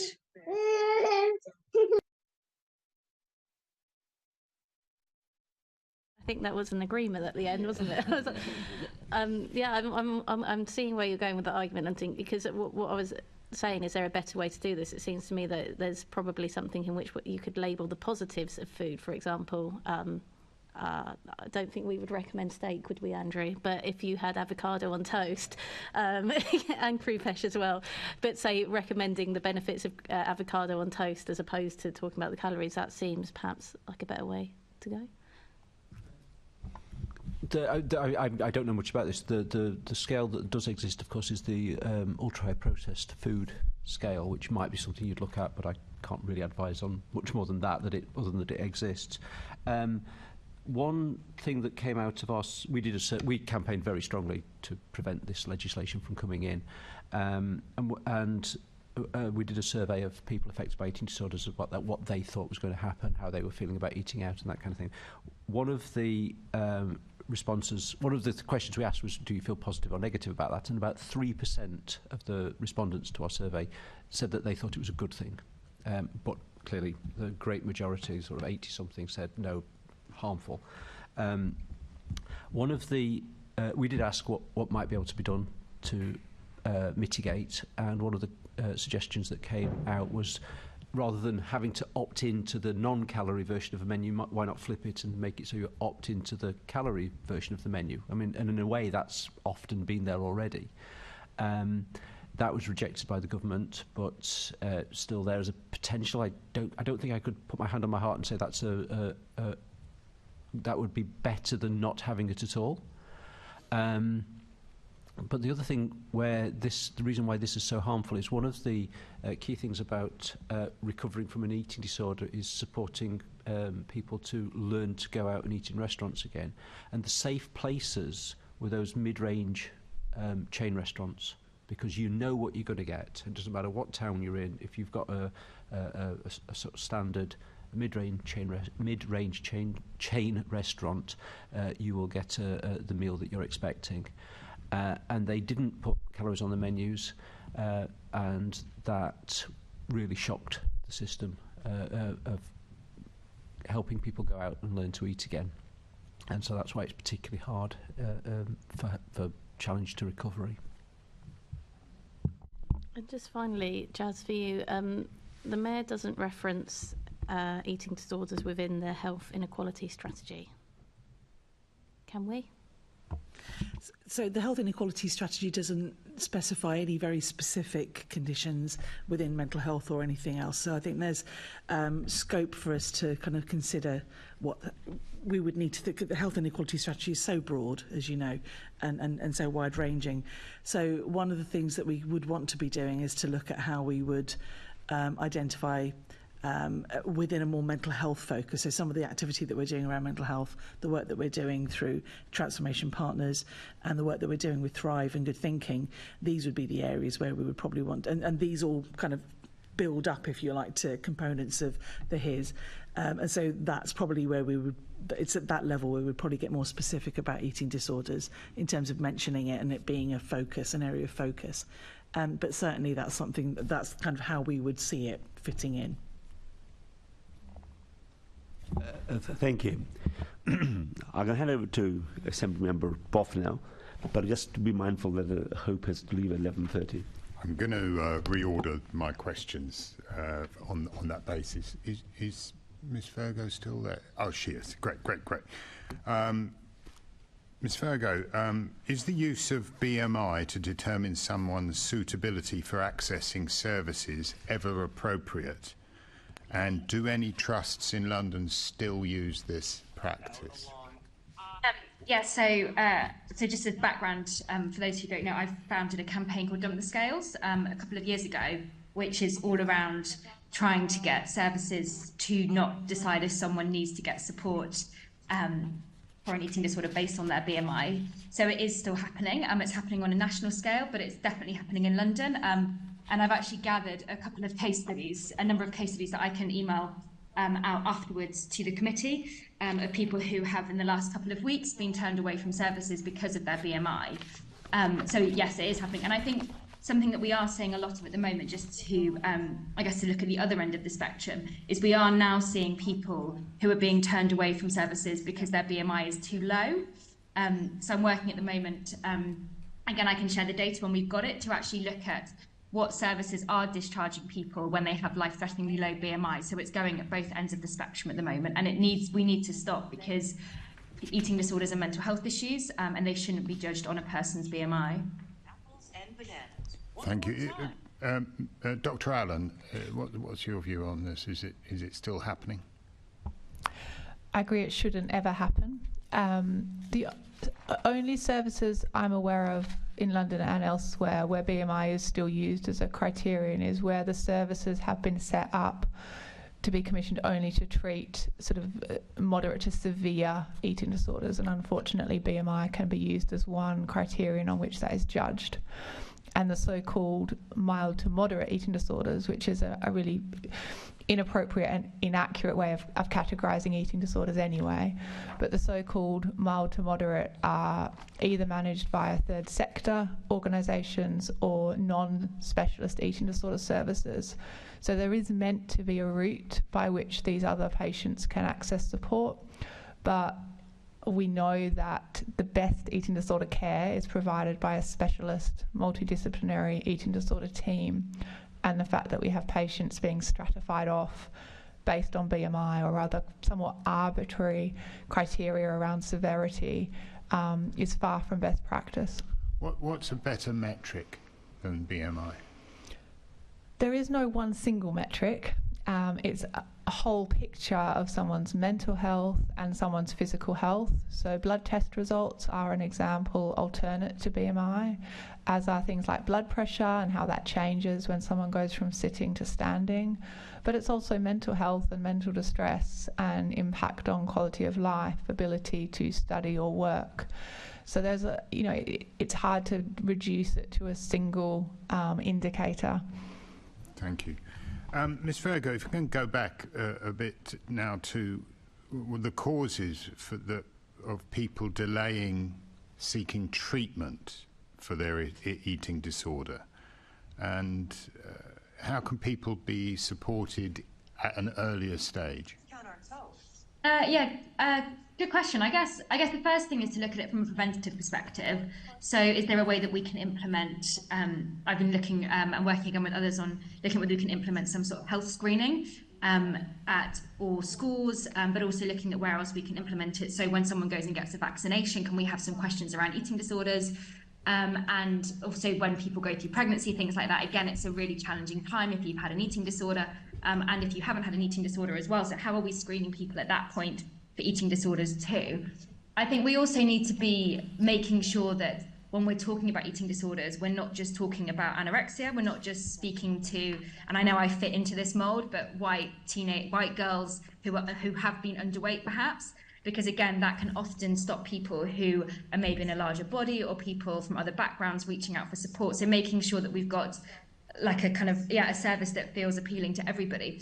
And also, I think making sure that when we are recruiting within the workforce, making sure that we've got a really diverse workforce as well. I know a lot of people who come from different backgrounds who, again, find it harder to go into these services when they are very white. So actually, again, how are we offering that additional support to them as well? And I think again, making sure that when an individual goes to their GP for that first appointment, I hear so many times, and I kind of appreciate what's been said already about the fact that that services aren't turning people away from BMI, but from my kind of experience of campaigning, I'm seeing something completely different on the ground, and particularly at that GP level. How are we making sure that GPs are saying the right thing to people affected by eating disorders when they present with concerns and worries about their bodies, about food, even if they haven't changed their weight? Making sure that actually we're offering that immediate support or giving them something as that interim measure as well, instead of telling them that they're not sick enough or they're not thin enough. A very long-winded answer, but I guess the main thing is talking about it and working out how we can implement screening into certain situations where people can then get that support. Is there? I read your book incidentally about your journey, and so this question is quite relevant to what I read in that. I mean, is there sufficient information available for friends, families or carers to spot those early signs of an eating disorder in loved ones, and enough direction to know what to do? So there is actually a really good organisation called FEAST, which is FEAST. Again, I can circulate that afterwards. And they have a 30-day kind of package for people who have got a loved one who's got an eating disorder. They've also got a 24/7 helpline, and I've heard some amazing things about it. Actually, kind of the support it gives people at all ends. But I do think that there is still a lot of stigma around eating disorders, and that stigma stops families wanting to reach out for support. I mentioned earlier that I do a lot of work in schools, and actually I was working in a school recently in Surrey, and a lot of the parents there don't want to engage in the fact their child or their loved one has an eating disorder because they feel so embarrassed about it and they feel like they failed their family. So I think we do need to have a wider education done for parents and carers within schools, within our communities, and then make sure again that they've got somewhere that they can be signposted to as well. Thank you. Dr. Allen, early treatment, how are we going to sort that out? So I'm one of a group of people who've been very involved in the development and evaluation and scaling of FREED, which is First Episode Rapid Early Intervention for Eating Disorders. And this is a service model and care package for 16 to 25-year-olds who've had an eating disorder for less than 3 years. So it's a specific target group. It's obviously not everyone who has had an eating disorder. Those under 16 who would be seen in children's and young people's services, those services already have waiting time standards to try and facilitate rapid access to care, which adult services don't yet have. But FREED is to run within eating disorder services. It's a pathway for this particular patient group to try and really promote early help seeking, seeing these individuals quickly once they have sought help, and tailoring care to the developmental needs of this particular group. It is effective at reducing waiting times and improving outcomes, and is now running in 54 of the English mental health trusts and the London mental health trusts. It's not running perfectly because of resourcing issues, and I can talk more about that if helpful. But it's also only part of the picture. It's for a particular group of patients who are perhaps, it's the age group where we're most likely to see people coming forward needing help. But we also need to try and make sure that anyone with an eating disorder, regardless of age and how long they've been unwell, can access treatment smoothly. I think self-referral would be something to really be thinking about, how much we can promote this as a way for people to access the support they need. Hope talked about GPs who are overworked and overrun anyway, but may not be in a position to spot an eating disorder and promote early referral on. Children's and young people's eating disorder services allow self-referral and family referral, but at the moment almost no adult eating disorder services are set up that way. But it would be something that might facilitate greater access. I mean, on that note of GPs, are people typically well supported by their GP or other primary care suppliers? Actually, Mr. Radford, perhaps you can answer that. GPs are historically untrained in eating disorders. They are unlikely to have encountered, anyone who's been trained for more than a few years is unlikely to have encountered very much, if any, training in their medical student history on eating disorders at all.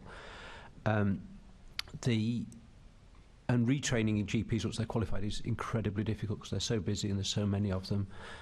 The best route that Beats found is by equipping the ill person with the information that they need and the assertiveness to sit still until they get a referral when they go to their GP. And that works because, of course, the GPs want to make good decisions.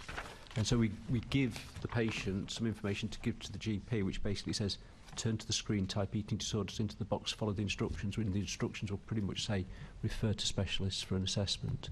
When we do that, that works. But we've got to go back to the sort of root cause of it and train our medical students properly. And then we're moving forward on that. It's going to take a long time. So therefore, self-referral's got to be the answer. Because FREED is brilliant, but it can only be brilliant once people have got over all the obstacles that are in their way to getting to the door of FREED. And GPs not knowing that they should refer or delaying referral is one of the obstacles. Another one is lack of outreach. It takes 3 years on average for somebody to seek help for their eating disorder, longer for adults, slightly shorter for children.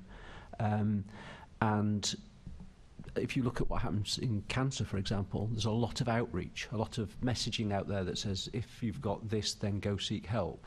And that would be quite straightforward to do for eating disorders if we were resourced to do it, and if the services were then resourced to deal with the demand for their services which would come through their door.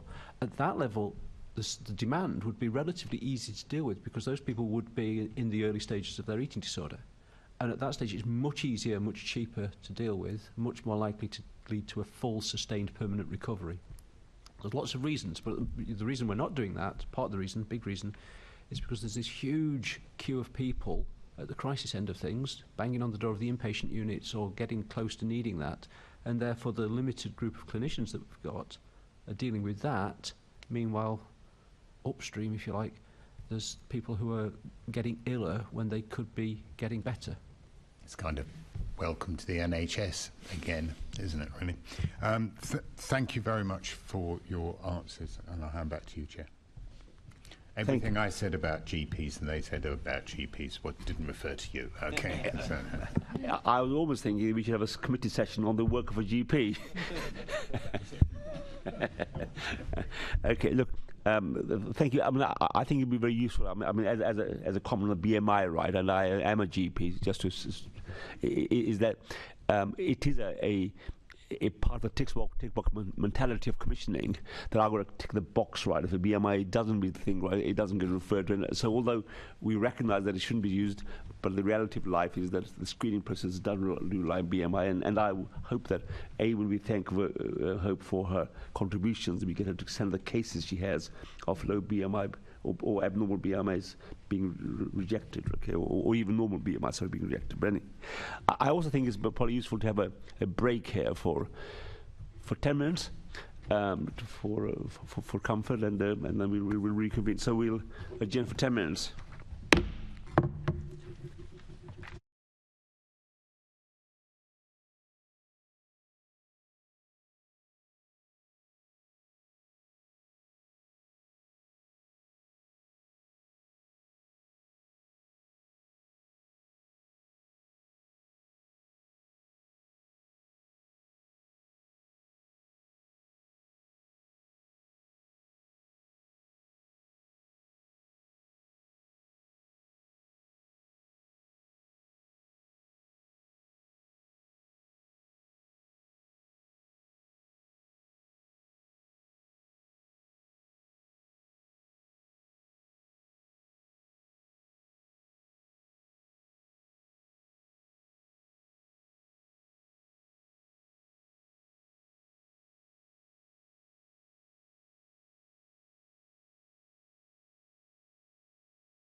Okay, let's reconvene and start. So I'm going to hand over to Assembly Member Hirani, please, to carry on the questions.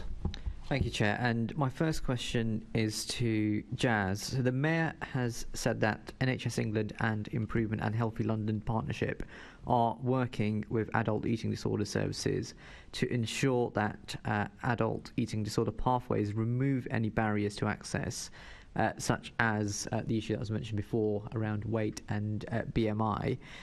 Can you tell us more about this work? Thank you. So I mentioned earlier the Transformation Partners in Health and Care, which was known as the Health and Care Partnership for London, has been working to develop with Richard's organisation a resource toolkit that has been targeted at primary care and also at education institutions, but particularly the education professions, and particularly we're kind of thinking there around not just schools themselves in a broad sense, but also school nurses, who are the particular key player in that sort of space. The toolkit's really been designed to provide advice and to primary care professionals on how they can kind of guide families and individuals through their process. There's also through that some work through the Health and Care Partnership in developing that toolkit, quite a lot to look at what the care pathway was or is, and making sure that certainly the front end and what Richard described and Karina described as the kind of the challenges at that early stage, the kind of once you're diagnosed, actually you've got access to care, albeit with the challenges that Karina talked about. Actually, it's that early stage, and so a lot of that focused in primary care. So there's that intervention in place. And then through the work to support families before almost they're kind of identified as this is an eating disorder that we're trying to deal with. The broader awareness raising opportunity, and in particular looking at the Good Thinking app that we've improved, and there are some specific apps now on the Good Thinking app. So the Good Thinking website includes a range of apps, some of them including access to specialised information around eating disorders. And so raising the profile of that information and making sure that's available to families. Good Thinking has been promoted since we added the additional investment, the 70,000, to focus primarily around young people. I think that the kind of big pushes that we've done 4 or 5 times, including during the pandemic, to make sure that's information that's getting out to families and through networks with families in schools. Okay, and can you point to any successes from that work in particular? I think the publication of the guidance and the guidelines and making that available to primary care professionals has been the key thing. As part of the wider kind of approach that we wanted to kind of take to supporting young people's mental health, there's a kind of, this is one of a number of elements. So I think that there's kind of a broad approach that we've taken to improving. And I think kind of the evidence that you've heard around from Richard and Karina around the causes of this, and actually thinking about this as a mental illness and really making sure we're supporting young people's mental illness across the board. So actually really thinking upstream about some of the interventions that we need to put in here. I'd also say that there are some other interventions focused on young people. As you'll know, the recognising that the challenges that young people face as a result of the pandemic and the coronavirus disorder itself, we recognise the kind of trauma that young people experience as a result of the pandemic would have meant, for example, loss of access to opportunities, the ways in which they would have lived their lives, the life that you live as a young person was completely limited in a way that was probably disproportionately disadvantages young people. So putting in place other interventions, for example, the New Deal for Young People's approach to supporting young people through mentoring, big focus there on identifying young people who are already in some kind of, who already express some kind of need or already vulnerable, for example. So a whole range of interventions that will work much more upstream, take a public health approach to supporting young people's mental health, and really looking at how we support young people in the round has been the big focus that we've taken. And the toolkit that you referred to in the early part of your answer, what does take-up been around that? Is it distributed towards to primary care and professionals, or how does that work? Yeah, so it's been distributed to all primary care professionals through the usual primary care distribution mechanisms. And what I'm not aware of is that there's been any assessment of GPs' take-up of that and how they've used it. But in the way that all guidance is given out to GPs, our expectation is that they would have picked it up in that usual way. The reason I ask that is obviously because we just heard before the break information from Hope, which she said she'll send later to the committee about certain areas where in primary care the system doesn't seem to be working, and some of the guidance is not being followed as such. So is there scope for some targeted work to target the areas or practices in the trust where this issue is still pending that information coming through to work on going forward? Yeah. Okay. So on my next question also is to you, Jazz, about the Mayor's convening powers, and has the Mayor used his convening powers in other ways to drive up the quality of early intervention services for eating disorders in London? And before I carry on, apologies, Andrew, not Richard, sorry. Thank you, Will, for noticing that. As you know, the Mayor's kind of doesn't have a remit in health, in the delivery of health and care services, so his convening powers is his probably biggest focus here. I'm not aware, and I don't have any briefing and background on any specific convening that he's done around eating disorders. But more broadly, he's done quite a lot around mental illness, as you'll be aware, and I think the mental health element here is the key area of work that we've led on. We've convened partners behind an effort to increase capacity in communities on wellness and well-being. So the mission that we have in place to create 250,000 wellbeing champions in our communities is very much a part of the Mayor's aspiration to convene partners around a common purpose and a goal, where we're working with health and care partners, but actually with the voluntary sector, with local government, with school sectors, with youth services, and a whole range of the public sector to increase capacity and resilience in communities around well-being. As part of that, amongst a whole array of mental illnesses, we would expect to make sure that we're including some of the toolkits that we've established, and so that toolkit that I've mentioned, we would want to integrate that into some of that wider effort that we are taking forward around mental health. Right, and you've obviously you've alluded quite strongly on mental health. Is there anything you'd like to add on that issue, or that you haven't had a chance to yet? Yeah, so I mean, I think there's a whole array of so mental health is a key component of the health inequality strategy. It's one of the 5 pillars, and the target, that big ambition around 250,000 mental health champions is the big flagship approach that we're taking there. And as part of that, we've done an enormous amount of work in training Londoners. We estimate in excess of 450,000 Londoners have taken part since this mayoralty, since 2016, in some sort of mental health support kind of training, including a whole array of things like broad mental health awareness, suicide prevention training. The work that we do with young people in particular has been a big component of that. And then I think the particular focus that we took during the pandemic to really sort of making sure that we're working with Thrive London and with Good Thinking to making sure that we've got as strong surveillance as we possibly could of mental illness during that period of time. I think was the best thing we could do at that time to make sure that we were understanding where prevalence was, what the key challenges were, bringing together mental health services, in particular the main mental health trust, but also local government in those conversations to look at raising the awareness and the bar on mental health. I think the wider approach that the Mayor's taken on increasing health in all policies, and you'll know that from previous discussions, and certainly I think the May meeting of this committee took a big item on the creation of our new public health unit. Its role is also very much not just about looking at physical but also mental health as part of a mental health in all policies approach, as part of that wider health approach that we're taking. Good. Okay, I'm going to pause for a second there because Assembly Member Boff, I think, wanted to come in on something linked to my previous question. Thank you very much. Earlier you said that you know the health strategy is very a broad approach, and And as you so rightly said, the Mayor's aim is that health should be in all strategies. And you said that it was a very broad approach and that you don't settle on any particular disorders.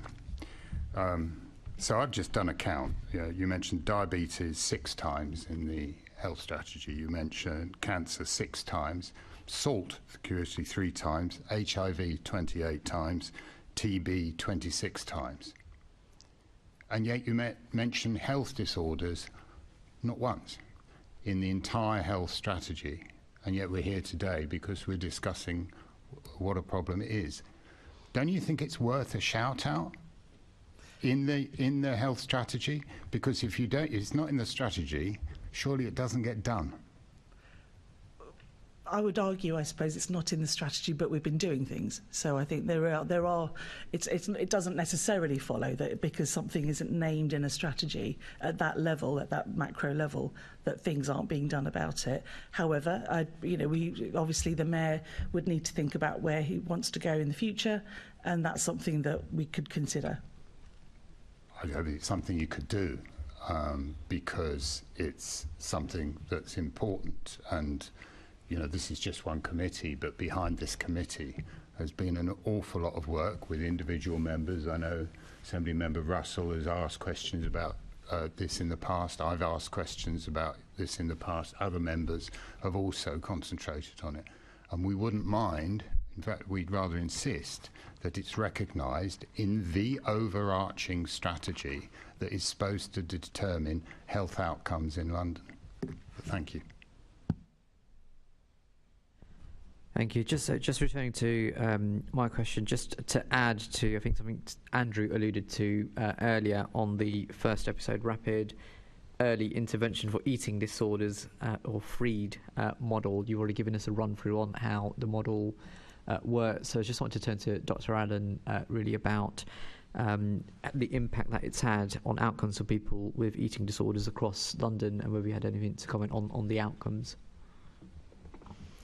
Yeah, of course. I mean, FREED started in London, so it started at the Maudsley Hospital. It was evaluated in 2014 to 2015, and then from 2016 it scaled to 2 other London eating disorder services, as well as a service elsewhere in the country before the wider scaling that's continued. So FREED started in London. It's made a big difference to our ability to see young people with a recent onset eating disorder quickly. We have excellent kind of data in terms of improved access, reduced waiting times, improved clinical outcomes, as well as qualitative feedback from young people and their families on the impact that FREED has made.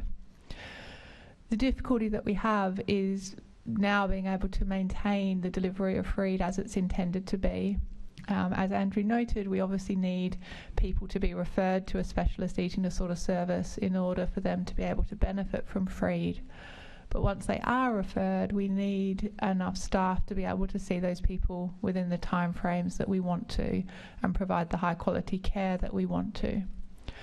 So of the sort of 5 London eating disorder services currently using FREED, only 2 of those services, 2 of the trusts, are using FREED with all patients. And both of those services are really struggling with resources and waiting times. The other 3 services are either using FREED with a subset of patients, which is not at all what it's intended to be about. It's meant to be for all eating disorder patients, regardless of diagnosis or severity. And one service is in sort of an early launch, which means that it's being kind of rolled out quite slowly. So the model works very, very well when it's applied, but our ability to use FREED as intended in London and elsewhere in the country as well is constrained at present. Okay. And it quite kind of neatly moves on to the next theme of questioning, which is on access to treatment as well. So just adding to that, Dr. Aaron, do you have anything more to add in terms of how this compares in London compared to the rest of the country? It's not a London-specific issue, but the examples I've given in terms of our FREED services in London, I think we are doing slightly worse in London compared to some regions of the country.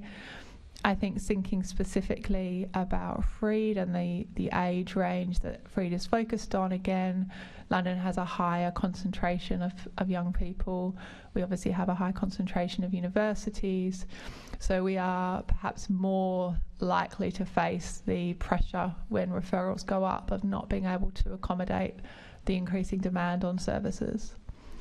I think historically London did better than some areas of the country at recruiting and retaining clinicians in NHS services, but that has changed over recent years, both in terms of the cost of living crisis, but also with patterns of hybrid and remote working, people no longer needing to be based in London in the way they once were. And this contributing to sort of more geographical diversity in where people are choosing to base themselves. So London has been particularly hard hit by recruiting and retaining clinicians in, the eating disorder services that need them. And Andrew, do you want to come in on any of that? I'd really like to come in on the recruitment side of things. Clearly, we're waiting for the workforce strategy to be published, but I think that's going to be a 15-year strategy when it does come out, and we need clinicians now. So we need, therefore, to find other solutions. And if we're looking at the early intervention side of things, an awful lot of what happens in the earliest stages of treatment for an eating disorder, if you get somebody early, does not have to be delivered by a clinician. A lot of services use peer support workers, so somebody who has been ill and recovered and can provide support to the service themselves. But you don't even need to be a peer support worker. At Beat, we use a lot of people who are just got the right aptitude. Some of them want to be health professionals in the future. Some of them just want to work in this area and don't want to become a clinician. In relation to binge eating disorder, we provide the NICE recommended intervention for binge eating disorder.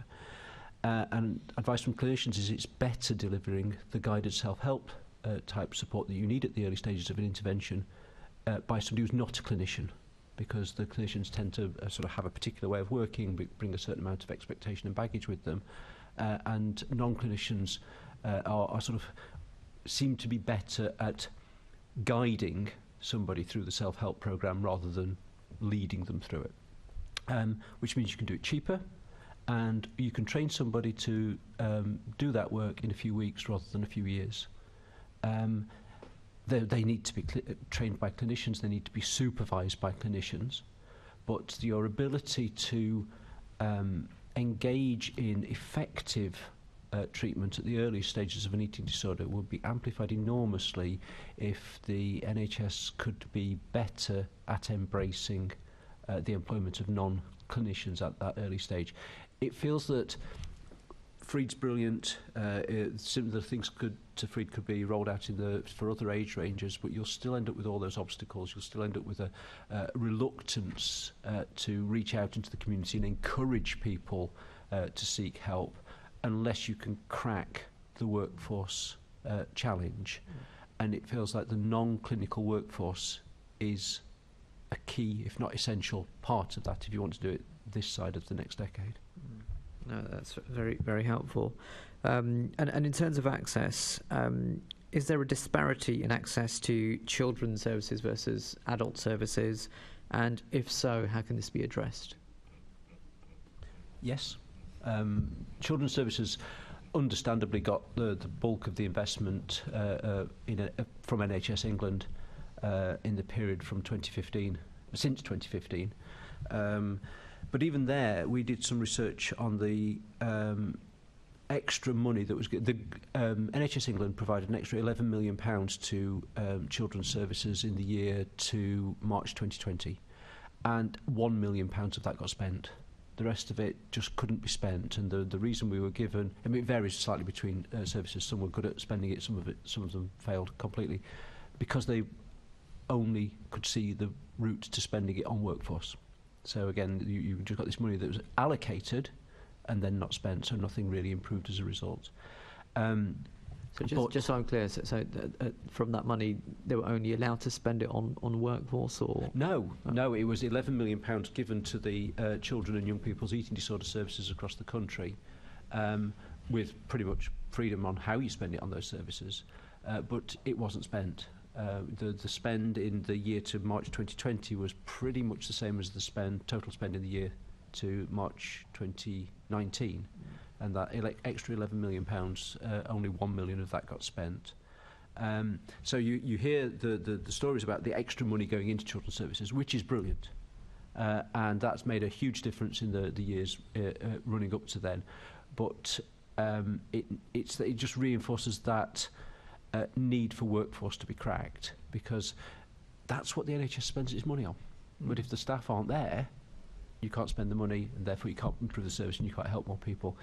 Adult services, NHS England is trying to level up, but of course 5 out of 6 people with an eating disorder are adults, so the cost of doing it is much more expensive. The chances are that the adults have been ill for longer, so the cost of each individual treatment episode is greater. With the caveat that binge eating disorder becomes a lot more common in adults than in under 18s, and the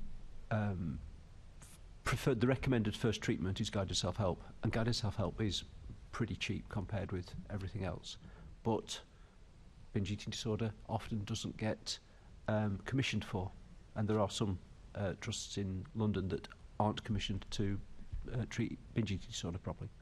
So it's a different moving parts here. Adult services are behind the curve and under-resourced, and you may find that they're not commissioned to treat all illnesses as well. Okay. And can you point to any inequalities in access to treatment? So you've spoken in the first part about demand, but this is specifically about access to treatment related to gender, ethnicity or sexuality. We have anecdotal evidence from our stakeholders themselves, our beneficiaries themselves, the ill people, that they are more likely to be considered not to have an eating disorder when they seek a referral. So that's normally at GP level, if they are male, if they're from an ethnic minority, if they're older, but also if they have a comorbidity. So I don't think I have data on that, as in percentages, but you still face the situation where most people have to seek help by referral from their GP, and a significant proportion of GPs still are under the illusion that eating disorders are something that is faced by young women, and perhaps they're thinking white women for some reason. Okay. And Dr. Allen, did you have anything to add on that particular question? There is research from the US, which I think generalises, showing that you can have 2 people go to a primary care physician with the exact same set of difficulties, and if you alter gender or ethnic kind of status, someone who's female and white is more likely to end up with a referral to an eating disorder service than someone who is male or from a black or ethnic minority background. I think there's every reason to think that research generalises across to the UK, particularly given what we hear about clinically and what you hear from the people that Beat serves. Thank you for that. And also, just this is for Dr. Allen and Andrew, whoever's able to come in on this, really linked to my questions to do with the cyber attack on the data on the number of children starting treatment. And I understand due to a cyber attack that data isn't accurate as it could be. So I wanted to ask, in your experience, have we seen an increase or decrease in demand for services in the last couple of years, and how the figures play out due to that data issue? I think everyone working in eating disorders, child, adolescent and adult services, and the third sector and academia would all agree there's been an increase in demand for services. I think there are enough data showing that, even with the compromises and even with obviously it being fairly recent years that we're seeing this increase, but it is definitely there. Okay. And just so I'm clear for sort of and the committee is clear as well, would you say that resourcing hasn't isn't sort of the primary issue. The issue is more staffing and numbers of staff working in the system. And if the individuals were there in the system, the money would be there to pay or cover their roles. I nuance that a little bit. Certainly at the moment, the workforce needs tackling quickly, but you would quite soon get to a point where you'd need more money to pay for more staff. I mean, the NHS is not really dealing with the numbers that could be coming to them, especially if you then look at the early intervention base. You might reach an equilibrium where you'd need fewer inpatient beds, fewer sort of seriously intensive services because you were treating more people more quickly, but we're a long way off that. We've still got a dual problem here. So yes, I would say we need to start with looking at workforce because that's the sticking point no matter which way you look at it. But that workforce will need expanding and will need paying for, so we need to push both things upwards. Yeah, I'm just maybe I'll try and phrase the question in another way. So you are in front of the Secretary of State for Health, and he has a pile of papers, and you want to raise sort of the number one issue that you feel that they could resolve or help the service and individuals better. Would the workforce strategy be amongst the top of those? It would be the top. The top. With a price tag on it. Great. Thank you. Let me understand this right. That we think that the level of service that are being commissioned is right, but it's not being delivered because we have a workforce crisis. Is that right? I think to come in on that last point as well, I don't think that's quite right. I think it is both. Mm-hmm. There have been a couple of times in the last few years where I've been aware of us having money to spend on staff and not being able to fill the posts, and this is the first time in my experience of nearly a decade in the NHS where that has been the case, and that's been amazing. But then very frustrating, we can't recruit people. But then very quickly, if we don't fill posts, that money is cut and we're back to a situation where we don't have enough staff. There aren't enough staff trained, but then we don't actually have the money to recruit staff either. So I don't think it's either or. I think it is both, but the workforce issue is a major factor to contend with. Okay. And are these services equally accessible right across London, or are they equally inaccessible across London? I don't think there's anywhere where it's working optimally, where there's quick and easy access in the way that we would like, but there are also great inequalities and differences across London. You know, we often hear the phrase postcode lottery. It is very much still the case. Mm-hmm. Services are set up and commissioned differently with different referral routes, different criteria, different resourcing, different treatment provision. So you move neighbourhood and your access can change very quickly. Okay. And you earlier on said that this isn't a London Pacific problem. Does that mean that the services are equally bad right across the country, and that's why it's not a London Pacific problem? Or either that the services are better in London than the rest of the country? So when you meant it wasn't a London Pacific problem, I'm just getting you to explain that to me a little bit more, please. Yeah, I mean, I don't, again, think there are many areas in England where you could say that there's an eating disorder service that's perfectly matching the needs of the local community. So there is a national difficulty with there not being enough staff, there not being enough resourcing in the eating disorder services to facilitate rapid access to evidence-based care as it should be provided. There are some areas of the country that I think are faring worse than London, but London has a large population, so that's where London is more vulnerable. When demand goes up, the services really struggle to keep up with that.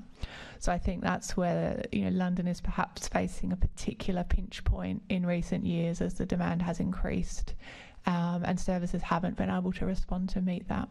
But Andrew may want to comment as well.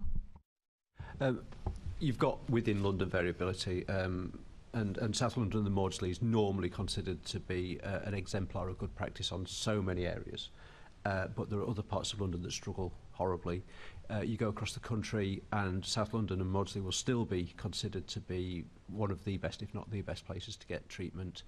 But there are other pockets of very good practice, depending on what you're looking at. So some people are really good at treating binge eating disorders, some people are good at all age services, some people are good at intensive outpatient services that keeps people out of hospital when they might otherwise be admitted. But it's almost unknown to find somewhere that says, yeah, that's a place where it's meeting the need and doing it in the way that gets people into and through treatment quickly. That place doesn't exist. Yeah, I mean, South Maudsley is the exemplar site in this country, so we can't compare, and that's where the Institute of Psychiatry sits, right? So it's exemplar site. So of course we expect it to do better than the rest of the country. But thank you. I know the Assembly member Russell wanted to come in. Yes, thank you. I wanted to just pick up on Assemblymember Hirani's questions about inequalities in access to healthcare. This committee did a report on access to healthcare for trans and gender diverse people a couple of years ago, and I just wondered if there were any particular issues around accessing support for eating disorders for LGBT people. I mentioned Eating Disorders Awareness Week earlier, and we focused on access through all diversity filters a few years ago, and the trans community and LGBT people were clearly less likely to seek help, potentially more likely to be affected by eating disorders, but their experience of seeking help was not positive, and therefore they were less likely to seek it or leave it later.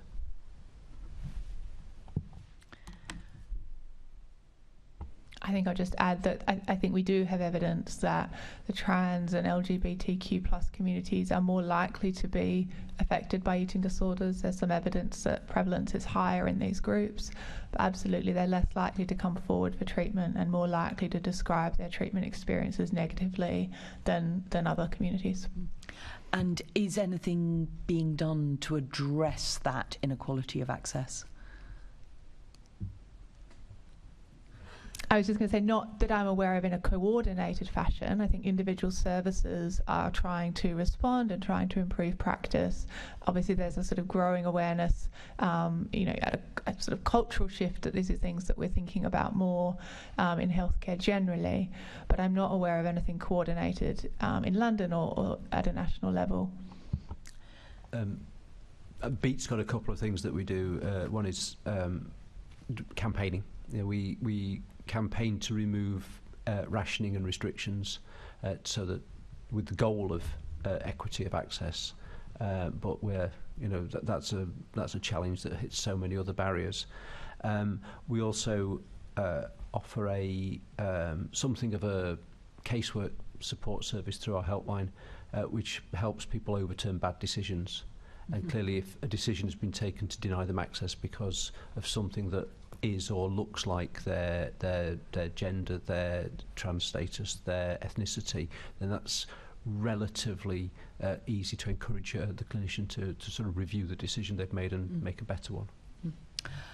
Jazz, I'm just wondering if there's anything, that and I realise the Mayor's kind of influence on health is limited, but one of our recommendations in our report was that using the principles of the health inequality strategy, the Mayor should convene a consultative group comprised of Londoners with lived experience and subject experts. And I just wonder whether that, because I think that's a recommendation that hasn't yet been taken up, and whether it might be put, given this is another area of inequality of access, whether that's something that might be taken away to be possibly thought about doing something with. Yep, absolutely. We'd be happy to take away. This is an idea to think about in terms of to consider. Thank you very much indeed. And Chair, perhaps we can also make sure that we pick this up in terms of any output that we do to make sure that doesn't get lost.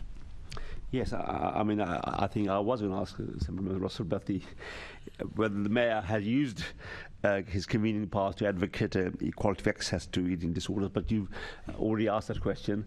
And I think Jazz has given an undertaking that the Mayor will be looking at doing this. So, is this have I got it right? I think this was about access for trans and gender diverse people. Okay. So I haven't stepped on your question. That's right. And I think what I've taken away is that we would consider what that would look like. I can't obviously make a commitment on behalf of the Mayor himself.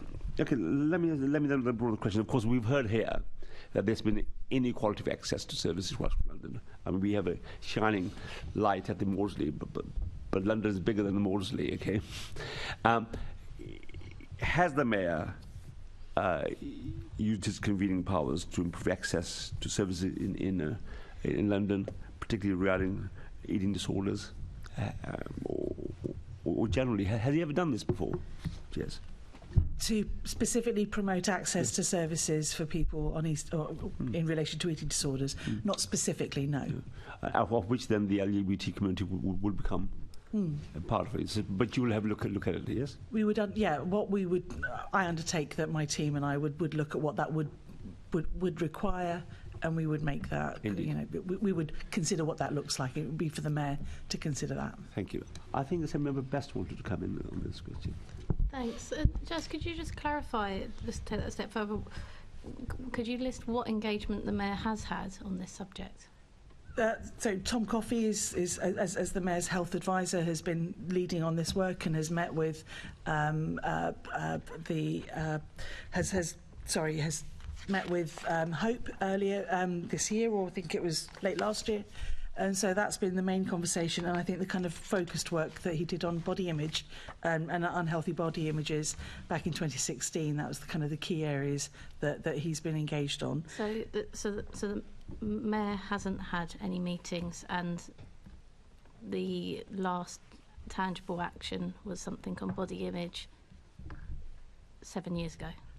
On specifics, no, but other than the wider conversation where, amongst a range of other mental health conditions, we've understood that what we've done is the work that we've done more broadly to support our mental health has included that amongst a range of other issues and considerations. So specifically, he's done nothing or used no convening powers for 7 years? Specifically on eating disorders, no. Okay, thank you. And I just wanted to come back to Karina and Andrew, if I could please. We talked earlier about services across England and London and those comparisons. How about services in Wales and Scotland? What does that look like, and is there unlearnings we should take from that? They face very similar challenges. So the workforce, I'm not aware that the workforce challenges are significantly different in Wales or Scotland.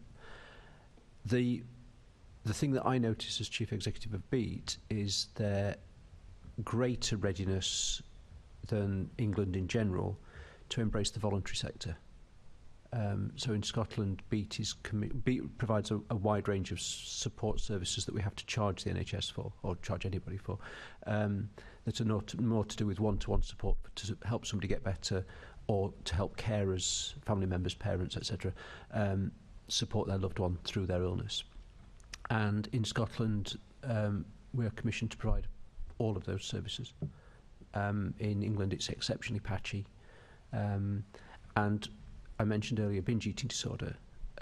That is the poor relation of eating disorders in general. In many places it's not commissioned to be treated at all, and it's under-resourced. But it's also quite straightforward to provide the nice, compliant treatment. And by working with the voluntary sector, and it doesn't have to be BEAT, the Scottish Government has accelerated uptake of its binge eating disorder treatment, which means that an awful lot of people are getting quick access to effective treatment. It costs us less than £1,000 a person to do what we do, probably close to 700 now I think about it. And sorry, Andrew, before we lose it, could you just define accelerated, just to understand? Sorry, when did I say accelerated? You said they've accelerated the work so people could access that treatment. I just want to understand what accelerated is. Oh, sorry, I wonder if I've been a little sloppy in my language. What the Scottish Government have done is commissioned, I'm not sure if they commissioned Beyond Beat, but commissioned a large number of services from the voluntary sector to help treat people early, or to stop them getting iller while they're waiting for treatment, or to empower parents, partners and other carers to help their loved one not get iller, get better, engage with treatment, stay recovered. So there's a range of services there. They're all available to everyone in England as well. It's just the Scottish Government's embraced that. So again, if you refer to my question earlier about non-clinical staff and peer support workers and the voluntary sector, there's a big resource there available to the NHS to support what they do. And please don't interpret this as me sort of banging the drum for Beat. We routinely offer to the NHS to train them to do what we do. You know, we're offering to give away effectively the intellectual property behind our guided self-help and early support programs, so that more people can get the treatment, because we can only do it over the telephone or over Zoom and its friends, whereas the NHS would be capable of doing it in actual rooms, face to face. Thanks. I think you're very much entitled to bang the drum and believe in the work you do. And in relation to Wales,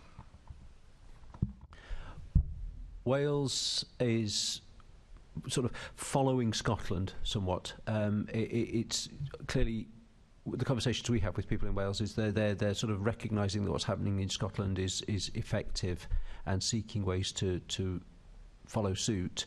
So they're not as sort of advanced as Scotland is in terms of using voluntary sector and non-clinicians, but seem to be heading in the same direction. Thanks. Karina, did you want to add anything? I suppose just the flip side is that, and Andrew can correct me if I have this wrong, but I think certainly in Wales there are large areas where people don't actually have access to a specialist eating disorder service in any clear-cut way.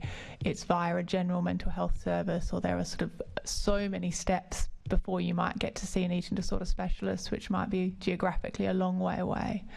So what England does have in place is a network of eating disorder services that at least cover the footprint of the country, but are not sufficiently resourced and don't have the workforce to do that optimally. Whereas I think Wales and to a lesser extent Scotland, that specialist network is not in place, but the third sector is more fully in place. So it's pros and cons. Thanks, that's really helpful. Thank you. My questions are now specifically to Karina and Andrew. And they have these two questions. What action would you like to see the Mayor take to improve access to services in London? And secondly, are there any further actions the Mayor could take through his convening powers of advocacy or advocacy to help us address the rise in eating disorders in London? So what can the Mayor do specifically? A, in direct action, and B, in terms of his convening powers. What would you like him to do? I must start from a point of view of not having a full grasp on what the Mayor is sort of empowered to do, but the places where... He's empowered to argue for anything for the interest of Londoners. Okay, right. In which case, I would love to see him arguing that early intervention means early, and we need to stop talking about early intervention being the point when somebody turns up at the door of the NHS, and start talking about the point when they fall ill, like we do with cancer. There's a real conversation to be had about outreach, helping somebody spot those early signs, helping school professionals, and we've got a resource free of charge, funded by City Bridge Trust actually, so it's free of charge for schools across London. It's called Spot. If he could encourage schools to know more about that, we try our best, but I imagine he's got good inroads there as well, so that school professionals can do a whole range of self-directed learning, access to lesson plans and the like, so they can be better equipped to spot the early signs of an eating disorder. Anything else that gets a message across to people. those behaviours, those experiences, those feelings might be an eating disorder. Get yourself checked out, and then we remove the other obstacles. Clearly, that would then lead us to the point I've made probably enough times now about challenging the workforce decision making, looking at non-clinical staff. I imagine he could look at how to use the voluntary sector, which is sitting there waiting to be offering to be used. And we've not talked much, I think Hope mentioned it earlier, but we've not talked much about the power of families. Eating disorders affect families, but also parents, partners, other carers are incredibly well placed to help and support an ill person. And again, the NHS is so focused on the ill person most of the time that it sometimes forgets that it has a responsibility to look after the well-being of those carers, because they're going through hell. And NICE says that they should be offered an assessment of their own well-being and offered support if they need it. But also they want, and they can be incredibly powerful at understanding the illness, supporting the treatment, encouraging their loved one to get in, to stay on the course, stay in treatment and stay healthy afterwards. Eating disorders emerge in the home, and the family starts to accommodate it, and you end up with coping strategies that effectively can reinforce the eating disorder. So they need support in dismantling those as well. So they're a huge untapped resource, probably the most willing resource available as well, and we could do so much more with them. So anything that you can do to make that happen would be fabulous. And then I imagine there's something about transitions. There's a huge university population in London, and transitions between services are where people fall through the net. If you're going from children to adult, if you're moving house, if you're going to university, that handover process can so often fall down. So anything that helps champion the importance of starting the process early, ensuring strong communication between the receiving and the handing over service and the ill person and their carers is really, really important. And with universities, that needs to be fluid, because that student will ebb and flow backwards and forwards between home and university, normally crossing the boundaries of the NHS. And that needs to be properly enabled for care to be continued consistently and effectively. Okay. Did you want to say something, Karina? I would echo everything that has been said. I think the 2 points I'd particularly emphasise would be about the equity of access, that all Londoners to be encouraged to think about how to get support for an eating disorder, that we do move away from these stereotypes around who is affected and who gets referred for care. I think lobbying for the option of self-referral would take the load off GPs. It won't solve the fact that we don't have enough staff in the specialist services to meet the need, but at least people would be getting to those services, and then we'd be in a better position to know what workforce requirements we have and try to meet them. I think the second thing I'd emphasise, which links with Andrew's comments about using the third sector, but just the gap that exists between the support options that BEAT have and what NHS services provide, particularly while NHS services are so stretched. There is this enormous drop down from what you receive in an NHS service when perhaps you're acutely unwell to what's available in the community.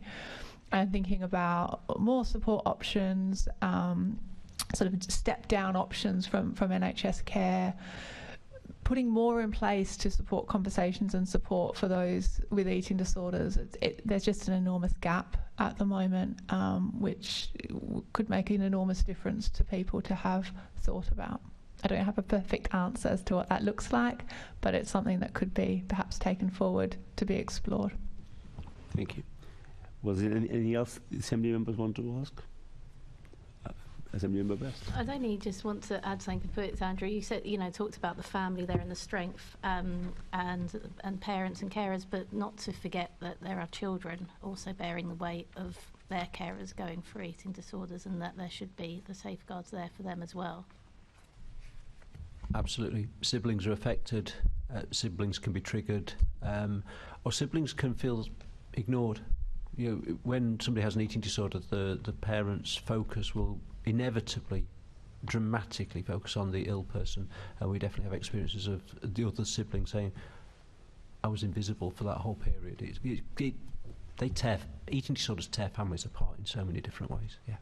And siblings, but of course, I'm talking about specifically parents and adults that are going for eating disorders, and the children that have to cope with what they learn about that food and that their parent through that.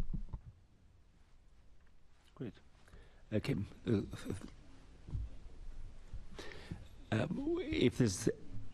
Is there anything else you want to say, Andrew or Karina, with some of the questions we may have asked you? Maybe that you okay. But if you find that you want to add something else afterwards, please feel free to write to the committee, and we're happy to receive those submissions.